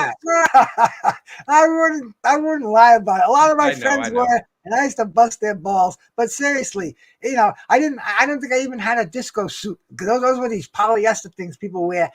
And you'd have the collar outside. It would have either a jacket or a vest. And the pants matched the jacket. It was a fucking crazy look. If you're smoking a joint and the seed popped, there goes a hole in your pants about this big. It was that kind of material. But No, I just wasn't into that. I was into like you weren't harder a kind of Bee Gees music. fan? You weren't a big Bee Gees fan back then? No, I was more of a Miles Davis fan, a John Coltrane fan, Chick Corea fan. You know, that stuff happened all around me. Yeah, I know you're a big jazz guy. Yeah, and there's too much jazz happening at the time, man. D-Ray Promotions, Disco Bruce. I saw. I believe me. I've been to discos. I've been on the floor a couple of times, man. You know what I used to do when I went out there? I'd actually pretend I was sparring out there. You know, people would be dancing, and I'd fucking put the hands up, and I'd fucking pretend I was doing some shadow boxing. You know, if somebody got too close, I'd fucking put a palm out there. But I didn't know any dances. Like some people would clear the floor. It was fucking crazy times. Did you ever go to Studio 54? No, but a lot of my friends did. And one thing about it, man. Remy asked that. Oh no, sorry, Remy. I didn't go there. A lot of my friends did, and because New York's real close. But all the nightclubs, they became Studio 54s. They had local celebrities were there, and the disco balls and everything was just like it, and everybody was doing coke. I mean, it was fucking wild times. There was no AIDS yet back then, so sex was fucking free and easy. Bruce, cool, I bet you did. So you busted out some disco moves back then. A little bit, but not that. Not. It was the shadow boxing, bro. Now, Bruce, I get to be jealous of you because I was about. So let's see. I would have been about 9 when this fight happened. So Muhammad Ali for me, George, he was like Saturday morning cartoon superhero. Right. He was right because you get Bruce is talking about fights would happen during the week, and then eventually 1, 2, 3 weeks later down the line, the big fights, you get ABC Wide World of Sports. They do the replays on the weekend. Right. And it would be right in there in my little, routine back when we had ABC, NBC, and where I lived, we could get the audio for CBS. Couldn't ever get the picture to come in. But back then, you know what I mean? You had only 3 channels. You know what I mean? It was the weekends were football, cartoons, and Muhammad Ali, Sugar Ray, you know what I mean, and so on. And just like Bruce was talking about, it's like a friggin' episode of Doctor Who. How different the state of boxing in America is now compared 100%. To where it was then. It's like, dude, what dimensional weird, you know what I mean, experience? What episode of Star Trek am I in? Right? What kind of wormhole did I just fly through? And ended up in this alternate reality where boxing in America is like a friggin' niche sport, and you know what I mean. Whoa, what? How did this happen? And it's almost like I feel like I looked away for a moment. You know what I mean? And it happened when I wasn't even paying attention. And then I came back. Just here. Yeah. It was just here. Yeah, Evander and Lennox. It seemed like it was just the other day. You know what I mean? Right? And it's like, whoa, suddenly it's gone. Yep. It's gone. Yep. Well, yeah, when you see it gone and come back and gone and come back and gone and come back, then you've been around the block, Doc. But you're getting to be an OG, bro. But you still got a few more rides on the merry-go-round, brother. Right. I know. Like I said, I know I'm a few turns behind you. It's okay. Hey, so Con Shawnery, Bruce, says everyone was giving each other curable diseases back then. So that was a different. You just go to the doctor, get a shot of whatever they gave you, and penicillin. You were fine. Penicillin, there you go, and then you were fine. How would I know that? I read about it. Disco Bruce. Oh, you get these little critters they call crabs every once in a while. You hear about somebody that had them. Meanwhile, now I'm definitely gonna. Well, you know what I heard the best cure for crabs are? Someone told me you shave one testicle, you light the other one on fire, and you stab them with an ice pick as they're running out. So, yeah. Meanwhile, when I'm turning 16, George, what do I get? Height of the AIDS scare. Will Hill. Oh my God. Salute Will Hill. Well, yeah, I saw all that happening too, bro. I saw the bath houses closed down. The AIDS scare was huge, man. Well, remember when Magic Johnson. Magic Johnson. Everyone thought we were going to see him die right before our eyes. Oh, yeah. He was about that was a death sentence. And thank God it didn't turn out like that. I can remember, almost everybody can remember the day that they heard Magic Johnson had contracted, just like when Tommy Morrison did. But, Magic Johnson, I was, once again, I was gigging a bartender it was a Friday night. And I'd gotten out of my 9-to-5 job, and I heard on the radio Magic Johnson was HIV positive. I'm like, nah, man, Magic. Everybody loved Magic. Magic and Bird. I mean, shit. That was the day I moved into my house was the NCAA finals with Magic and Bird. I live in Providence. Boston's right down the street. Larry Bird and Magic. Oh, I mean the freaking the championships, the Celtics and the Lakers, bro. And I heard that, and I'm like, no way. I didn't call out that night, but I wasn't the same person that night, because I mean, AIDS was a death sentence back then. Now you see the commercials, the two guys kissing. Oh, I've been living with AIDS for 25 years. It's like, God bless you. In a happier moment, Slugger Sam said, I had a chick suck the herpes out of me. So there you go, Slugger Sam. I mean, we don't have to talk about. Sorry, I wasn't watching Slugger Sam. When I get the brain cells kicking, sometimes the eyeballs don't focus on the chat. You know how it goes. The Toka-2, blame it on that fucking. Let's see, what am I smoking here, man? I actually got 4 different strains that I'm puffing on right now, and this is a fucking one's called Pops Tops, and I got some AK-47 on the side. You know what I have here, Bruce? I have when Ali came back and became the champion. Bam. That's what I have right here. Bam! Holy shit! Yeah, that was another great fight, man. I can remember that card at the Astrodome. I saw that one. I didn't go to a crowded party or a bar. I watched it in my pad by myself, and that was I remember Mike Rossman beat Victor Galindez on the undercard. Remember Mike Rossman, the Jewish bomber? Great light heavyweights. Yes, those light heavyweights were amazing back then. Yep. And Victor Galindez, man, nobody was beating Victor Galindez from Argentina. Tough as they come, man. Wait, he was Bruce. The devil. Bruce, Tuesday night fights. Are we going to start Tuesday night fights? New version? George, if you promise not to tell my wife, I'll sneak in here and I'll get those. Me and Matt Chapman, we could do shorter fights. We don't have to do 15 rounders. I don't mind, bro. Are you shitting me? I'm grateful. We got 20 people in here. I got G5. I got Mr. Doc. I got you, bro.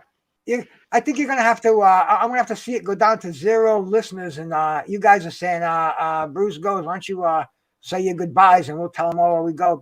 I love this shit, man. Boxing with people like yourselves, man.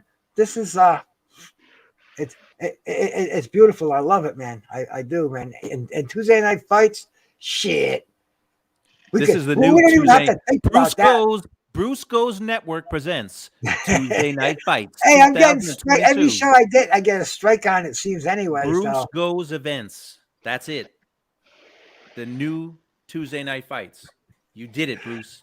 We did it, brother. We did it. Let's go, Brucey. Yeah. Go ahead and keep it going, man. You know me. I'm always down. As soon as I free up, I'm flying in. I hear you, D5, man. You know, awesome, man. Awesome, brother. And I see you everywhere on every panel, man. Sometimes it's amazing. I'll say, you're another one. You're like the Iceman, and I'm like, how do these motherfuckers sleep? What I see them out when I'm it's like I don't think about it. I don't think about Bruce, it, man. They keep asking. They said, dude, when do you sleep? I said, I go to sleep. Yeah, I definitely go to sleep. I said, I'm up late. Well, for the most part, but I'm an early riser, you know. So hey, G5, how old are your kids? My daughter, she'll be 8 in September. My son will be 6 in November. Wow, so you got some little ones. Oh yeah. That's the work ages. Not as bad as when they're like 2 and 3, but their work at 6 and 8. Man. Well, ask my lady Quee. She knows they active. Jesus. Oh my God. I know. They all over the place. I've got 3. They're older now. My youngest is 13, and I've got 3. So I remember. Oh man. Mm-hmm. Yeah, I'm taking it one day at a time. You know. That's all you can do. In your prime, you got your youth. You have your youth for a certain period of time. You know, luckily you got kids, they help keep you young, and Yep. you know, I just take it one day at a time. It's like, oh man, but you got an old soul, but you want to check my license? I'm young. Well, not that young. Hey, Con Shaunery's here. I see There it, go man. Con. Hey, how's it going, guys? Just Yes, graceful. Con. Salute, my brother. How are you, Hey. bro? I'm really good. How are you guys? Just dropping in to say hello. Wanted to say hello to George, Gabe, Doc. Good to see you guys. My man, Con. Well- Everything is good, man. Hey, thank How's you my so much leg for doing? coming in, bro. Thank you for gracing my Hey. chat over here, man. We're just you Thank you you. know, I don't have to tell you what we're doing here, who we're doing it with, or why we're doing it, man. Just thanks for coming in, brother. Anything you want to say, man, you got the microphone for a second. Go ahead. Oh no, it's all good. I enjoyed the fight. I enjoy this whole theme with the Tuesday night fights. You've got to make it a regular thing. I love the concept. Yeah, Well, bro, I agree. you know, we're doing it for cats like you, because I know all the chats I go in and they start talking boxing. You spit out jewels in the chat room, man. And you know, Oh, you coming in geez. here and gracing us. I see you out there. I said, up. I gotta make sure I stay on my P's and Q's over here, because if I just mumble, I do a lot of times I'll mumble out the wrong name. I'll be going so fast, the cells will be kicking in, and you know, I'll drop a different fighter than the one I'm talking about. Guys like you, Sean Connery, I got to make sure I don't do that, because man, you're on top of it. Tupac 13, salute my brother Tupac. Sorry, man, Tupac. I'm just like you guys. I'm just an enthusiast. There's one thing I wanted to say about this particular fight. I think is pretty unique as far as Ali fights go. Is it's the only fight Ali lost as a champion when he had a title. Because the other fights he lost were non-title fights and as a challenger. Mm. I saw you drop that, and I'm sorry I didn't repeat it, because it was fast, and I'm showing the fight. It's different when you're in the driver's seat. I like it when I'm just in a chat room. But yeah, thanks for sharing that, Con. I didn't even know that, man. I know something else now. I'm gonna steal that from you when I talk about this fight. Great information, brother. Great information, man. Shout out to Con. You know, he adapted and he followed me from your page, Bruce. And you know, most of the time I go live lately, I always see Con in there. So I'm like, man, appreciate you supporting the page and the growth, boxing itself is trying to divide us. We're trying to keep it together, because boxing is racist. Boxing is we get together. Boxing will shove shit right in our faces. We gotta be stronger than that, man. It's not the boxing fans. It's boxing itself that's fucking racial racist, man. If we hang together, great G5, George, Drew, everybody, man. I can't even name all the great channels out there, but we're keeping it together. We're just going beyond that, man. We got wars happening around us. We got fucking tribes chasing each other, but you know, we keep it together. We keep it real. We keep it respectful. And you know, another thing, I just want to thank you guys for for doing that. You know, wherever I go, bro. Yeah. Oh yeah. Yeah. You know, Bruce. Absolutely. You know, you my guy. You know, you my guy. Shout out to everybody in the chat. You know, fucking boxing brings us all together over here, man. Well, like my bro Kurt Anderson, I got up there, always over my shoulder, man. You know, my guardian angel, man. You know, and yeah, sorry for your loss with Kurt. He seemed like it's boxing's loss, and it wasn't my loss, man. It was my gain, just if I've known the guy. Well, no, I know he was a friend, but I exchanged with him a few times in chats, and he was very gracious, very knowledgeable. It seemed like a great guy. Yeah, that's my background when I go live. It was on there and I forgot, and I got so comfortable with it. It's just been there, you know. I heard Kurt when he Blue Blood was interviewing Deontay Wilder. That's the last time I heard Kurt. Yeah, he was talking to Deontay's the third fight with Fury, and he was talking to Wilder, saying that this could be your Max Schmeling, Joe Louis moment. You know, the second fight, I mean. But yeah, it was a fun interview to hear. Curtis was such a great guy when he came into chat rooms, man. And let me shout out Picasso stopped in here, man. Salute my brother Picasso. Been my brother for a long time out here, probably as long as anybody, man. Focus Ball, YouTube brother. Salute to you, man. Shout out, man. We're over here celebrating the 44th anniversary of Muhammad Ali's loss. I mean, I say we're celebrating because every fight Ali was in was a celebration, win, lose, or never draw. But Ali was a great man. I was there 44 years ago, man. I was 25 years ago. I was 25 years old, 24. Man, I don't even remember. But man, I was styling and profiling, doing lines, kicking back my Toka 2. I had one of the originals back then. And bro, I'm up here. George Jakovic, my brother, Mr. Doc, Con Shawnery, G5. He goes in and out, man. I'll catch him when he comes back in. G5's a busy man, raising those two precious children, man. Shout out to G5. So here's the burning question. Are you and George coming back on September 15th? That's when the rematch takes place in 78. Wait a minute. I'm getting this blast of AK-47 in here. I got some other people down here. Let me see who's over here, man. G5's back again. And Bruce, you have your priorities in perfect order, my friend. And I got my brother. I got G5 back, and I got W Ringside. Salute to you, W Ringside, man.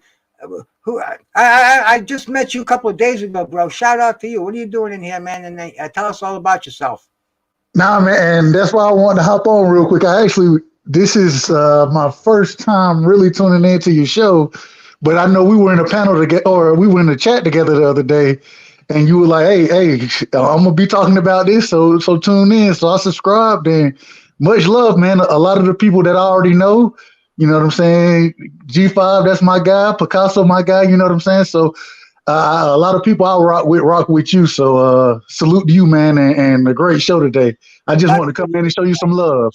I appreciate that so much. I just started my channel. I just broke the 400 mark last week. I got over 400 subscribers. I never in the world, honest to God, man, I never thought I was going to even get 100. When I broke that, I was thanking my subscribers out here. And yesterday, I know we were talking about the different intoxicants. And I said I was going to do a show on drugs today, and I was going to do that. But then my phone went off and it told me it was the anniversary of Spinks and Ali today, and I hate to be a whore and be on this thing day in and day out, and tomorrow I'm doing the bodybuilding with my brother Duke, and the drugs and bodybuilding, man, that's another crazy story. But yeah, we were talking about the hallucinogenics that Deontay Wilder is going to possibly be taking. And man, I'm a brother with I'm a veteran of the acid trips. I've done almost every hallucinogen out there, and we're talking about how we're talking about a bunch of shit. But yeah, we can. When I do a panel on that, W Ringside, absolutely, bro. We'll get together, bro. We'll chop it up. You can give me your views on it. I'll give you mine, and man, we'll do another great show because that's what I do. Bruce goes. Boxing. I love jazz. I love professional wrestling. I love fine weed, and yes, sir, man. Yes, sir. I'm about to roll up in a minute. I'm about to roll up. Shout out to my boy Connor Loco out there, man. Thank you for stopping in, man. We're just take it away. I need some water. My voice is killing me over here. Go ahead and get you some water. We got you. Hey, Connor Loco. What hallucinogenic is Deontay Wilder going to take? I haven't heard about that. Ayahuasca. Ayahuasca, really? Indeed, yes. Ayahuasca, specifically the tea version.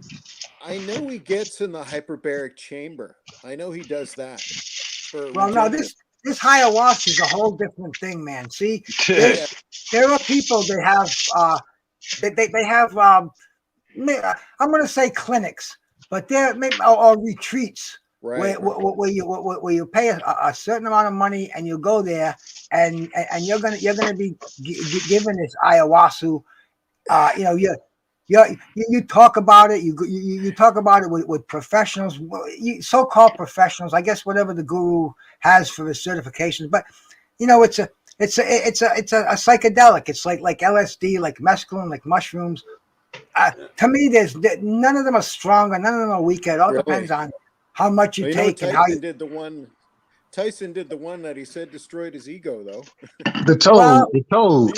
Toad. Yeah, Toad. Oh man. they're all actually the same thing. Believe me, I've done them all. I've done morning glory seeds. And see, this is how me and Bruce we kind of got on this same subject yesterday. Exactly. Because we were just kind of comparing, and he was just he was more or less educating me on a lot of the different hallucinogens, and because I was saying how I feel like a clear mind for Deontay Wilder is the best way for him to make a decision, but then how Bruce was kind of explaining it, I was like, bro, I got to go subscribe and see what he's talking about. You know what I'm saying? So that's how I told you on my page, right side. I told you on mine. I said, yeah, Bruce, that's my guy right there. That's my OG bro. You know.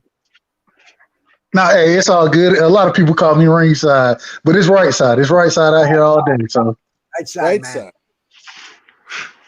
So do you think? Yeah, bro. Yeah. We were talking about that yesterday.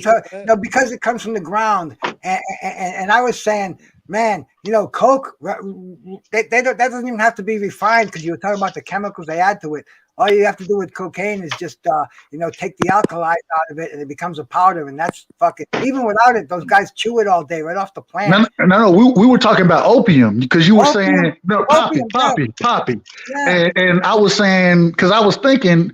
And I don't know the whole process for opium versus poppy, but I do know they have different. They use poppy for different things outside of just opium. So I've always assumed, and this is an assumption, that there were chemical processes that went into the poppy. You know what I'm saying, to make the opium. And then you were kind of telling me there's pure opium that you can, you know what I'm saying, use and that type of thing. So that's kind of how the conversation got started. Heroin is opium refined.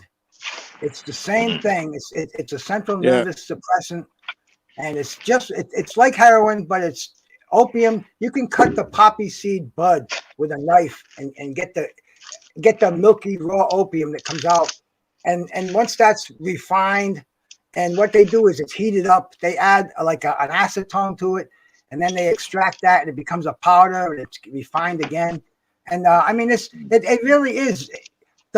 I think what we were driving at is because it comes from the ground that it's good, and I was saying no, that's wrong. That's a wrong assumption.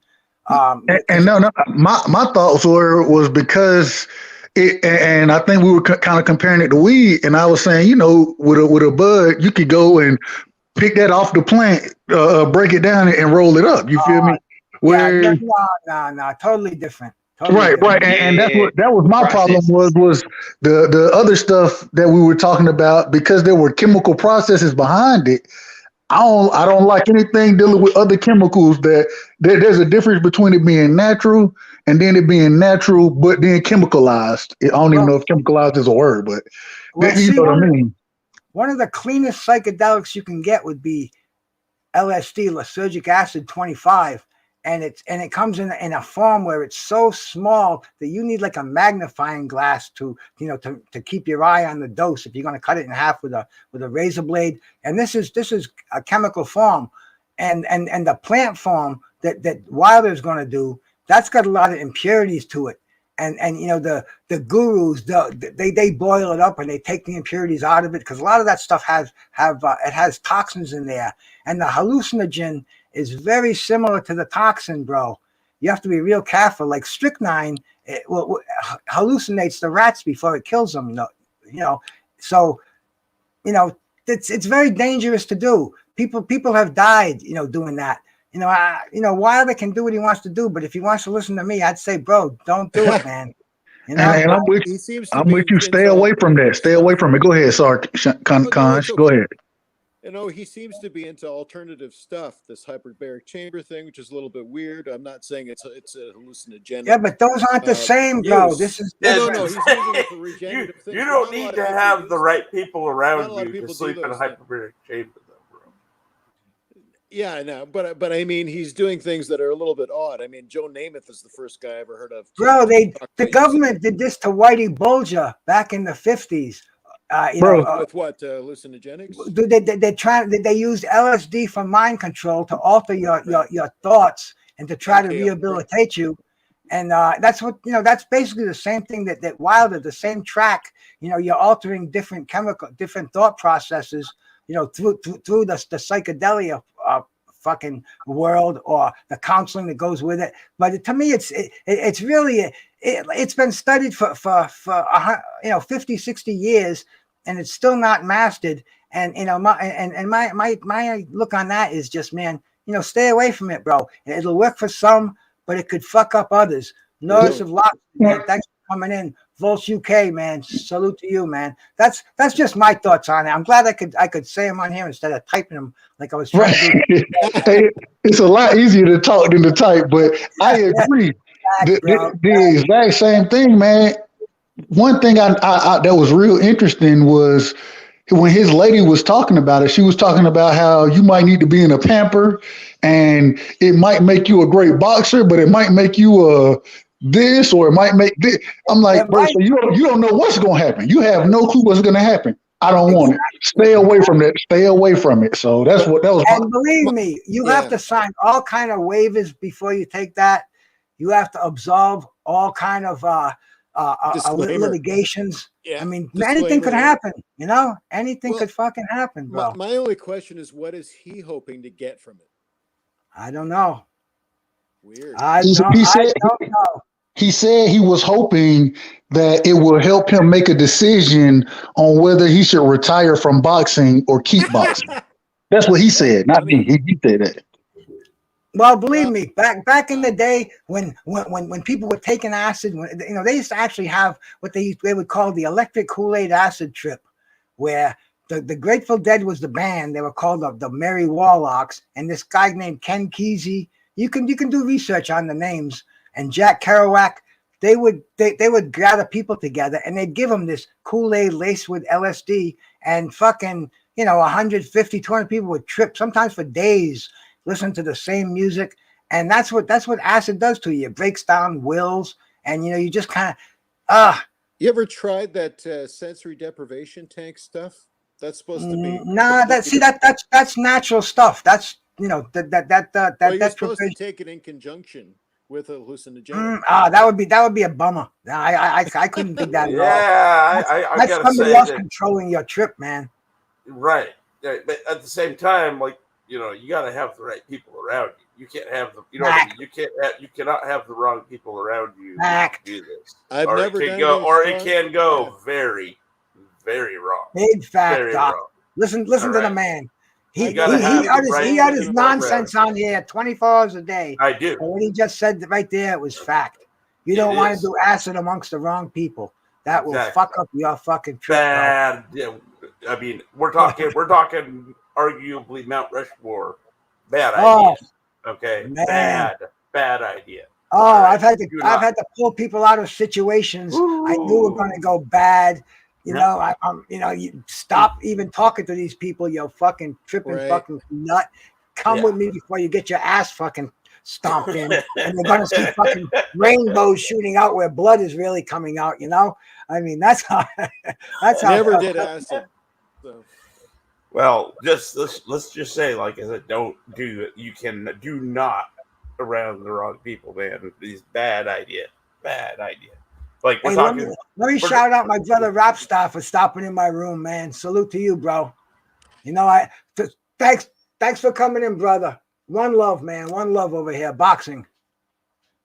They used to do it. Friends of mine used to do it at the roller coaster park. That was the acid. That was the pastime with acid. I never did it though. I couldn't even. I've done it maybe. Shit, man. I'm gonna say between 30 and 40 times. Probably, maybe. Yeah, I'm gonna say about 40, around that many times. Not just acid, but the different hallucinogens. Like I said, I've done mushrooms. I did mushrooms a lot, so maybe we're gonna go close to 50 because I was living with some people who are handling mushrooms. It was kind of like a daily thing for a couple of weeks. I just stick to my herb. Herb is my favorite. You know that, bro. I mean, shit. I'll just pull out a fucking bottle next to me, man. Yeah, And pop it, hallucinogens and stuff like that. I don't knock them, but I just that's just not my cup of tea. Doesn't sound good to me. No. If it's not green and I know what it is and I can't roll it up and smoke it, nah, I'm good. I pass. I chatted with you a little bit on this, Bruce, but my wife does weed for chronic migraines. So. Purple haze for my chronic migraines, for my arthritis. Hey, bro, I heard somebody today, man, from YouTube, man. They're going they had to go to the hospital because of arthritis. The Jedi, fuck, man, that's and I have arthritis really bad too, to the point where I almost scream. The fucking pain is so bad, and I thank God for the reefer. You know, the reefer, it doesn't cure the pain, but it makes me not think about it, because pain is like it's like LSD. It's like it's a psychotic thing. No brain, no pain, as they say. So if you can dull the receptors a little bit. Oh, it just dropped my lighter. If you can dull the receptors with the weed, I dig that, because weed doesn't. I don't think it makes me stupider. Some people. Well, it's better than benzos or anything that really. Oh, fuck that! Yes, of course it is, man. There's my dog over here. Yes. Too early for you to go out. Yeah, weed shit. I'm like, I love weed. Bud. It's like a beer. Bud makes me wiser. Shit, I don't know about everybody else, but shit, it makes me tolerate fucking idiots. It makes me tolerate the idiots in my life. Not people on YouTube, but the fucking people I deal with on a day-to-day basis. And just even my dog right now is busting my nuts. I think Mike Tyson. I don't care. I think Tyson got a no contest for because he tested positive for weed back in, I think before he retired, and he smoked before he fought Roy Jones. John McSmith, man, salute to you, brother. Mm-hmm. Yeah, Rapstar. You didn't know I had a channel? Yeah, bro. I started this up a couple of months ago, and I don't know where I'm going with it, but I'm having a good time on here, bro. You know the boxing I talk about, man. Today was the anniversary of Muhammad Ali and Leon Spinks won, and we showed the fight. My brother George Jakovic was here. We started talking about drugs, and I talk about all kind of shit, man. George doesn't do any drugs. He doesn't have a background in drugs, so George dug the boxing. He stayed in here with us, man. God bless you, George. George wants to come back for Tuesday night fights again. He mentioned it today. He's got me going over here, man. I love boxing. I love talking with George, man. George Jakovic. He's got his own YouTube channel. John McSmith, Tupac. Check out George over there, bro. He throws some gems down there. He knows some of the finest boxers in the world. He's got some stories. He's interviewing people. It's an honor to have him coming in here with me, man. It's great, because I don't know if I got this thing where people see Bruce Goes is kind of a cool dude. They like hanging with me, and man, me and George, it's almost like me and Mad Chad. And me and a lot of guys out there, we just kind of gel. We get our panels together, and it's like my family, because I see you guys way more than I see my family. All my friends, man. I'll see them once every 3 days. You guys every day, and if I don't see somebody on here, it's like, hey, man, where's G5? Everything cool, man? You seen the doc? You see, it's a weird little family we have up here. Who knew? Salute to you, sister. Thanks for coming in here, man. I gotta watch I call everybody man. I call my wife man all the time, and she looks at me. I'm sure that goes over great. Now we're just having a nice little kickback over here. I see people bopping in and bopping out, and man, cool, man, because it's only 9 o'clock at night. I think this is when the card started, maybe around 9 o'clock. Yeah. And it's weird. I guess we out here. Me and Bruce, some people, they just not getting hipped on to you, man. And no, you're a cool dude, man. Like, you're an OG or with age, but you got a youthful vibe about you. So young, old, in between, middle age. I mean, a lot of people, they just like the energy and the vibe that you present. So with me, I'm like, yeah, I just not getting on Bruce, man. Me and Bruce, we was on channels, cooking on panels together with the six of us, me, you, Black Star, Watcher, Clarence McLean, the underrated one. That was some of the dope panels we had going for a while last year and the year before. So it was just like, man, I'm like, soon as you said you was creating a YouTube, I'm like, crank that shit up. Come on, you crossed 400. You running off on me now, Brucey. Yeah, you taking off now. I got about 20. Then I'll be at 400. Yeah, you got a nice influx over the last week or two. Keep doing what you're doing. I'm grateful, bro. And it's funny because as soon as I hit over 400, I think it was I don't know, maybe Friday or something like that. It went down, it went up. It's almost like somebody's fucking with me. I think when I did my show on acid, I lost a few subscribers. I think maybe my aunt maybe unsubbed to me or something, or I don't know, man. Maybe the lady across the street. I don't fucking know. But I see people now. Hey, man, hey, bro, sub to me. Give me what do you mean sub to you? And I tell them I'm on YouTube, and a lot of my friends in there. Not a lot, maybe two of them, three of them. But hey, that's cool. That's cool. I don't even know where I'm going with it, but it's what I do. What I like is how they apparently had no problem with the bong hits, but boy, the second you talk about, all of a sudden they were jumping ship. What the hell? No, some people they don't, they feel some type of way, like, oh man, I'm listening to them talk about their stories about their past high times. Key word. Past high time. Yeah, I know. That was the thing. I was like, that's the ultimate word. Like, you know what I'm saying? Hey, words are very important. People look over some of the smallest words, and that it could change the meaning of a lot of things. So read, people. Read. You might think, oh man, look at the thumbnail for his video. I'm not tuning into that. Well, you might learn something if you come over here. You might have people that's around you that might do hallucinogens and things of that nature, and you might it might help you identify certain behaviors that they're doing when they're around it. So you'll be a little bit more educated, if somebody's around you doing them. Like, you got to take the good. And I'm like, man, this is Bruce. Come on now, shit. The hell wrong with you fucking people? And we talk about boxing, jazz, in Bruce's case, good marijuana, and just life in general. You know what I'm saying? Health and wellness. I mean, everybody around can use a little bit of that.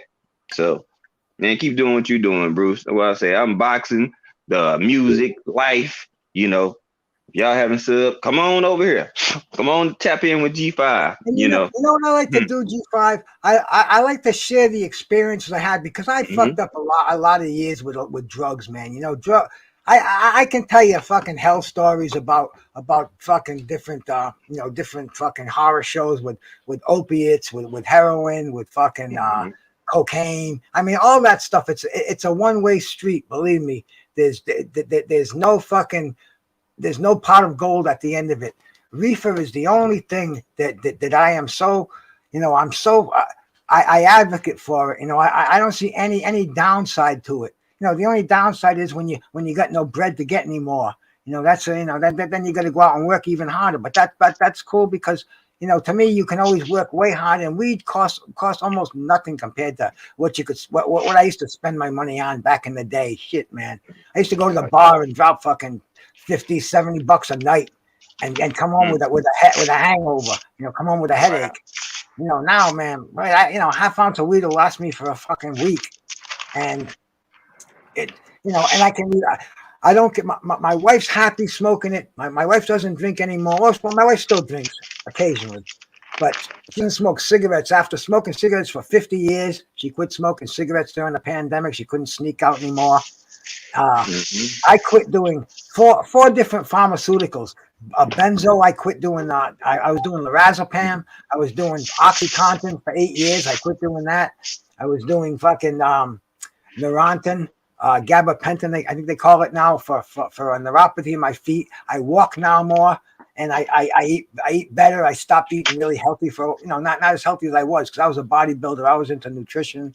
I was into fucking really that was my job, and I never got out of it. But when I just started not doing it wholeheartedly, I started getting the bad side effects from not taking care of yourself. And I was a stickler, bro. I was dozen egg whites a day, fucking oatmeal every day. I always did a lot of good supplements that I thought that were good for me. But anyway, man, I'm kind of back on that kick now. I can't work out anymore because of the arthritis, but nutrition, I'm trying to be spot on with nutrition. Taking good supplements, and I can share that shit on my YouTube channel. And I can share the downside of it when I was fucked up on the drugs. And if anybody needs any help, man, don't give up, especially on yourself. And I mean, shit, man. I could run a fucking NA meeting on here. You know what I'm saying, bro? Mm-hmm. And the only thing is they don't want me in NA because I'm an advocate for weed. And they consider it a mind-altering substance, and it's against the big book. It goes right through the booze and the opiates and the speed, and then it says on the bottom, and yes, even marijuana. And whoever wrote that should fucking wake up. I even forget what the cat's name was, but nah. To me, marijuana, it's not the gateway to other drugs. It's the gateway that keeps closed so other drugs don't get involved in your life. That's the way I look at it, bro. Go ahead, Doc. You want to say something? No, that's pretty much took the words out of my mouth. Yeah, but why don't you take them out of my mouth for a second, bro? You're quiet. Are you feeling all right, bro? No, usually, I'm good, man. Usually you're taking over a panel over here, man. Come on, man. I'm attempting to behave myself. What are you attempting to do? Look, my dog keeps coming over here giving me the eyeball, man. Because really, he's sitting right here, and I'm sure if I just say, if I give him the go, he'll jump right up. Because I know he probably wants me to take him out, and my wife is supposed to be doing it. It's only 9 o'clock, so you can't possibly be in bed, which she probably is, man. So can't yell at her for that, Tough day. I think he's just gonna lay down there, cool. Lay down, good boy. Because it's usually later when I put him out. He's just kind of busting my chops. Fucking crazy pit bulls. I love dogs, though. That's another thing, man. I love my dog. I had a min pin before I had this dog. I had it for 12 years, between 12 and 14. And the thing was my girlfriend. I never had a female dog before until I had this min pin. And it was fucking vicious, but sweet. And it was, how you just dig dogs, certain dogs. Had it for years and years. I had to have it put down. It had Lyme disease. I was really fucking almost in tears, man. I had to do my things, just get stoned up, go to the vets, fucking, and have the dog put down. And the vet says to me, hey, man, I've known this vet for like 100 years since I was a kid practically, and he's still there. He never grows old. He's going to be 90 years old now. But anyway, man, he says, I know you've had pit bulls, Bruce. There's this one that they have at the shelter. It's been brought back twice. If it gets brought back again, we got to euthanize it. He goes, can you foster it? I'm like, foster? What the fuck? Yeah, Doc. And I was all shaken up. My little dog just died in my arms. So anyway, I took this beast home. I didn't take him home. They brought him to my house. It was only supposed to be they told me a weekend, but they never called me back. And anyway, fucking dog was just, he never got taken care of. He was wild. He was kept in the closet by day. Some sailor owned him from Newport, kept him in the closet while he was out, came back, let him out of the closet. If he didn't go right outside and piss and shit, he would push him downstairs. So the dog was fucked up. And I just got him slowly but slowly. He got normal, but he was wacky. He would be chewing. Chewed a pair of glasses, Ray-Ban sunglasses. I caught him chewing on a 9-volt battery one time. Good thing he didn't get the fucking, thing looked like foil, almost to the acid. But light bulbs, man, he actually broke a light bulb one day. I was like, what the fuck? Oh, and pills, bro. This is back when I was doing when I first got him, I was still doing the oxys. I would drop one and I'd fucking have to see, what the fuck, man? What the fuck?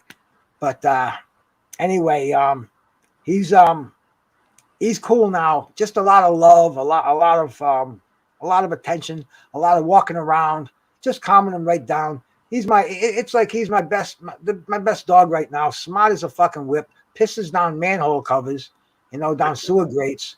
People see that, they're like, whoa. I'm like, yeah, man, that's the dog. But anyway, he hangs with me now. Him and you guys. Yeah, I can relate Oh, to yeah. the dog thing, man. I had a Alaskan Husky German Shepherd named Champ. And yeah, that was, better than some people, basically. He was like a real friend.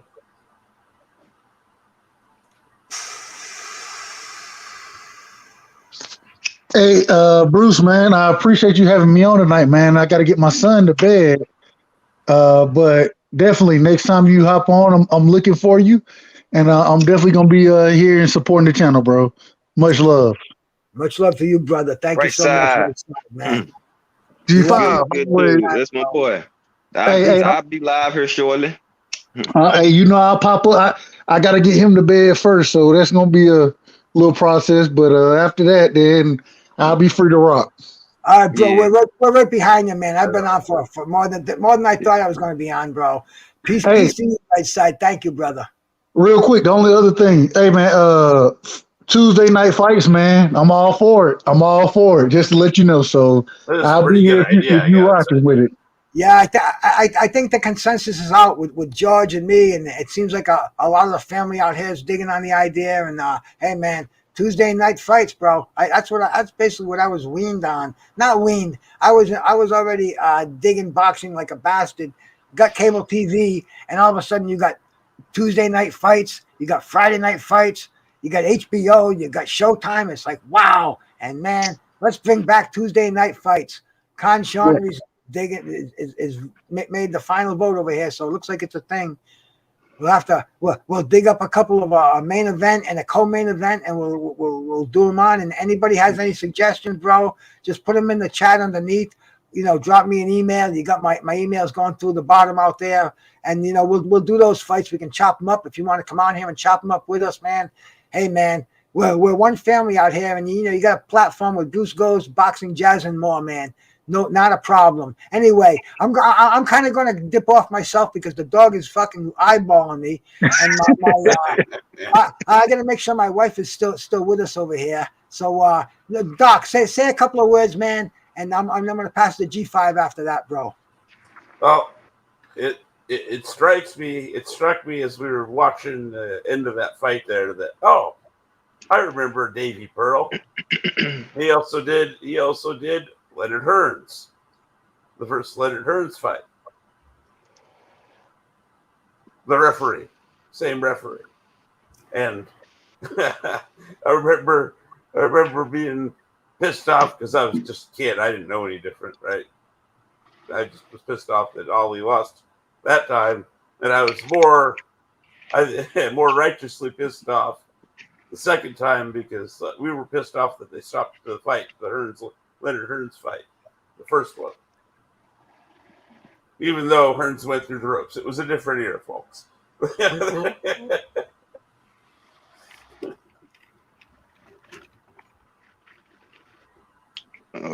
Anyways, that's my roundabout way of saying there's a suggestion for a fight for you to watch in the future. You got it, Doc, man. You're always welcome on here, bro. This was just an experiment. I didn't know what was going to go down. We had a great time, man. I wanted to keep my concentration on the fight because there was one fight I didn't do that. I had a bunch of the fam come in, and it was tough to concentrate on the fight. So I just wanted to get take care of the fight and then bring people on to chop shit up about it, or just chop any kind of memories, man. Because I know we can talk about anything on here. There's so much shit going on in the world, bro. I can't think of any topic because I'm not going to censor anything, bro. This is the First Amendment here. Talk about what you want, bro. Just fucking don't talk about children. Don't talk about fucking shit. And bro, we're good, man. Basic respect, exactly. I think that's like kind of comes around full circle to where you started with. You know what I mean? Like your approach to the whole subject of boxing itself. You know, I appreciate it, Doc, man. I'm going to see you around because I'm going to put the dog out. G5, brother, tell us where they can find you later tonight. I know you're going on, bro. Let us know what's going on, bro. Well, you already know, Bruce. I always, wipe my feet up before I step in a man's house. Even though we good, appreciate you always for the invite, man. All love. Doc, good meeting you, my man. Likewise, sir. Likewise. I do a lot of good content. So, man, tap in. Well, tonight I put my link in the chat. For the ones that don't know, me and Kwee, me and my lady, we're gonna do a joint show tonight on my page. So you should probably just gonna talk about a lot of life stuff tonight. I don't think we're gonna really kick too much boxing. We might tap in at first, but it's just gonna be, trying to help some people who are scared to speak up, whether they're having relationship problems or, just whatever the case might be. So, my link is in the chat, if y'all see, do tap in. Kwee, she'll be on there, make sure y'all check her out. Her and Ashley Corner does the Q&A Love Sports and Love podcast where they talk boxing. In the second half, they just talk about a little bit of everything. So, y'all support the Queens. They doing good work. And salute to everybody in the chat. Appreciate y'all supporting my OG brother Bruce. He a cool dude. He thinks that I don't know what people follow. Man, they follow you because you're cool. They draw to you. So, man, glad we met a while back. And hey, keep doing your thing. We all growing, man. So, you know what it is, Bruce. Salute G5, brother. Salute, man. Salute, man. Hey, everybody, man. Thank you so much for stopping in once again, man. Bruce Goes, boxing, jazz, and more on a Tuesday night here on the anniversary of one of the biggest upsets in championship boxing history, heavyweight boxing history, the great Muhammad Ali upset by the young upstart Leon Spinks on this day, probably to this hour that we're speaking, man. Kicking back here with the family, man, enjoying some good herb, the Toka 2. Man, it was a great night. My brother George Jakovich stopped in. Con Shornery stopped in. My brother G5. Doc stopped in, man. We had Right Side stop in, bro. It was great all over here, man. YTBC Goon, salute to you, man. Anybody else that came in here, man. I hope I didn't miss anybody. I tried to shout you out when you came in. I'm still sitting here, still hitting the bong, man. Bruce Goes. Just, 1 second here. Let me get my head cleared up here. Get these brain cells kicking so I can say goodbye in the proper way here, man. Priorities, Bruce. Yes.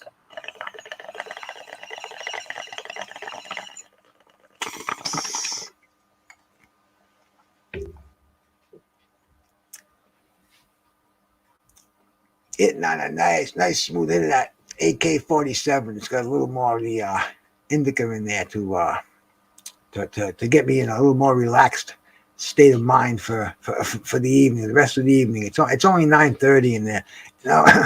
Man, I couldn't get to sleep at 9:30. It's almost like boot camp stuff. If I went to bed now and shut everything off, close the eyes, 3 o'clock, bing, I'd be wide awake and nowhere to go. So, I'll be hanging out on YouTube for a while, but excuse me, man. Bruce Goes over here, boxing, jazz, and more. And once again, I'm closing down. I just want to thank everybody for coming in, man. And personally, man, it was a great night. I wanted to go back in time, and I did, man. I felt like I was 25 again.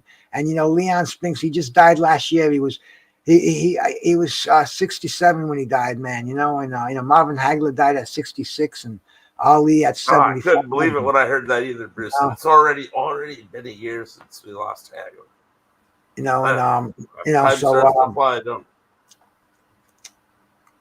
Anyway, man, yeah, just let that be a thought, because nothing is guaranteed. These are the people I grew up with, and shit, man. Hagler and I born in the same year, 1954. So I thank God for every day here, man. I thank God for every time I can go on and see, see some of my fellow brothers and sisters out here, man. I understand. I got a word today on Mad Chad's chat room that the Jedi was in the hospital, due to some arthritis problem, man. God bless Jedi, man.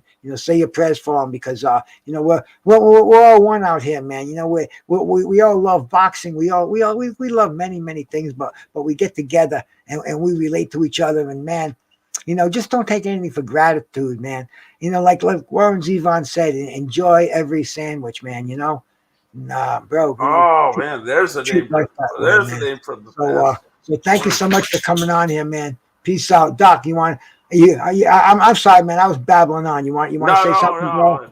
You know what? No, man. I just appreciate you having me on and Warren Zevon. Yeah, very wise man. Very wise man. Good taste, Bruce. You have good taste. Absolutely, hey, man. I wish you were talking more when you were on the panel, bro. Now you're starting to warm it up. I was trying to behave. You always behave. I didn't care. We were smoking out there. We're talking about fucking acid. How the hell are you going to behave in a fucking LSD conversation? You might have a point there. You should have done. You should have done a hit of acid before you came on the panel. Yeah. It made my point about how bad. That's what I did, bro. I was still sailing in here. Anyway, guys and gals, man. Bruce goes, man. Peace out. Thank you so much. All right.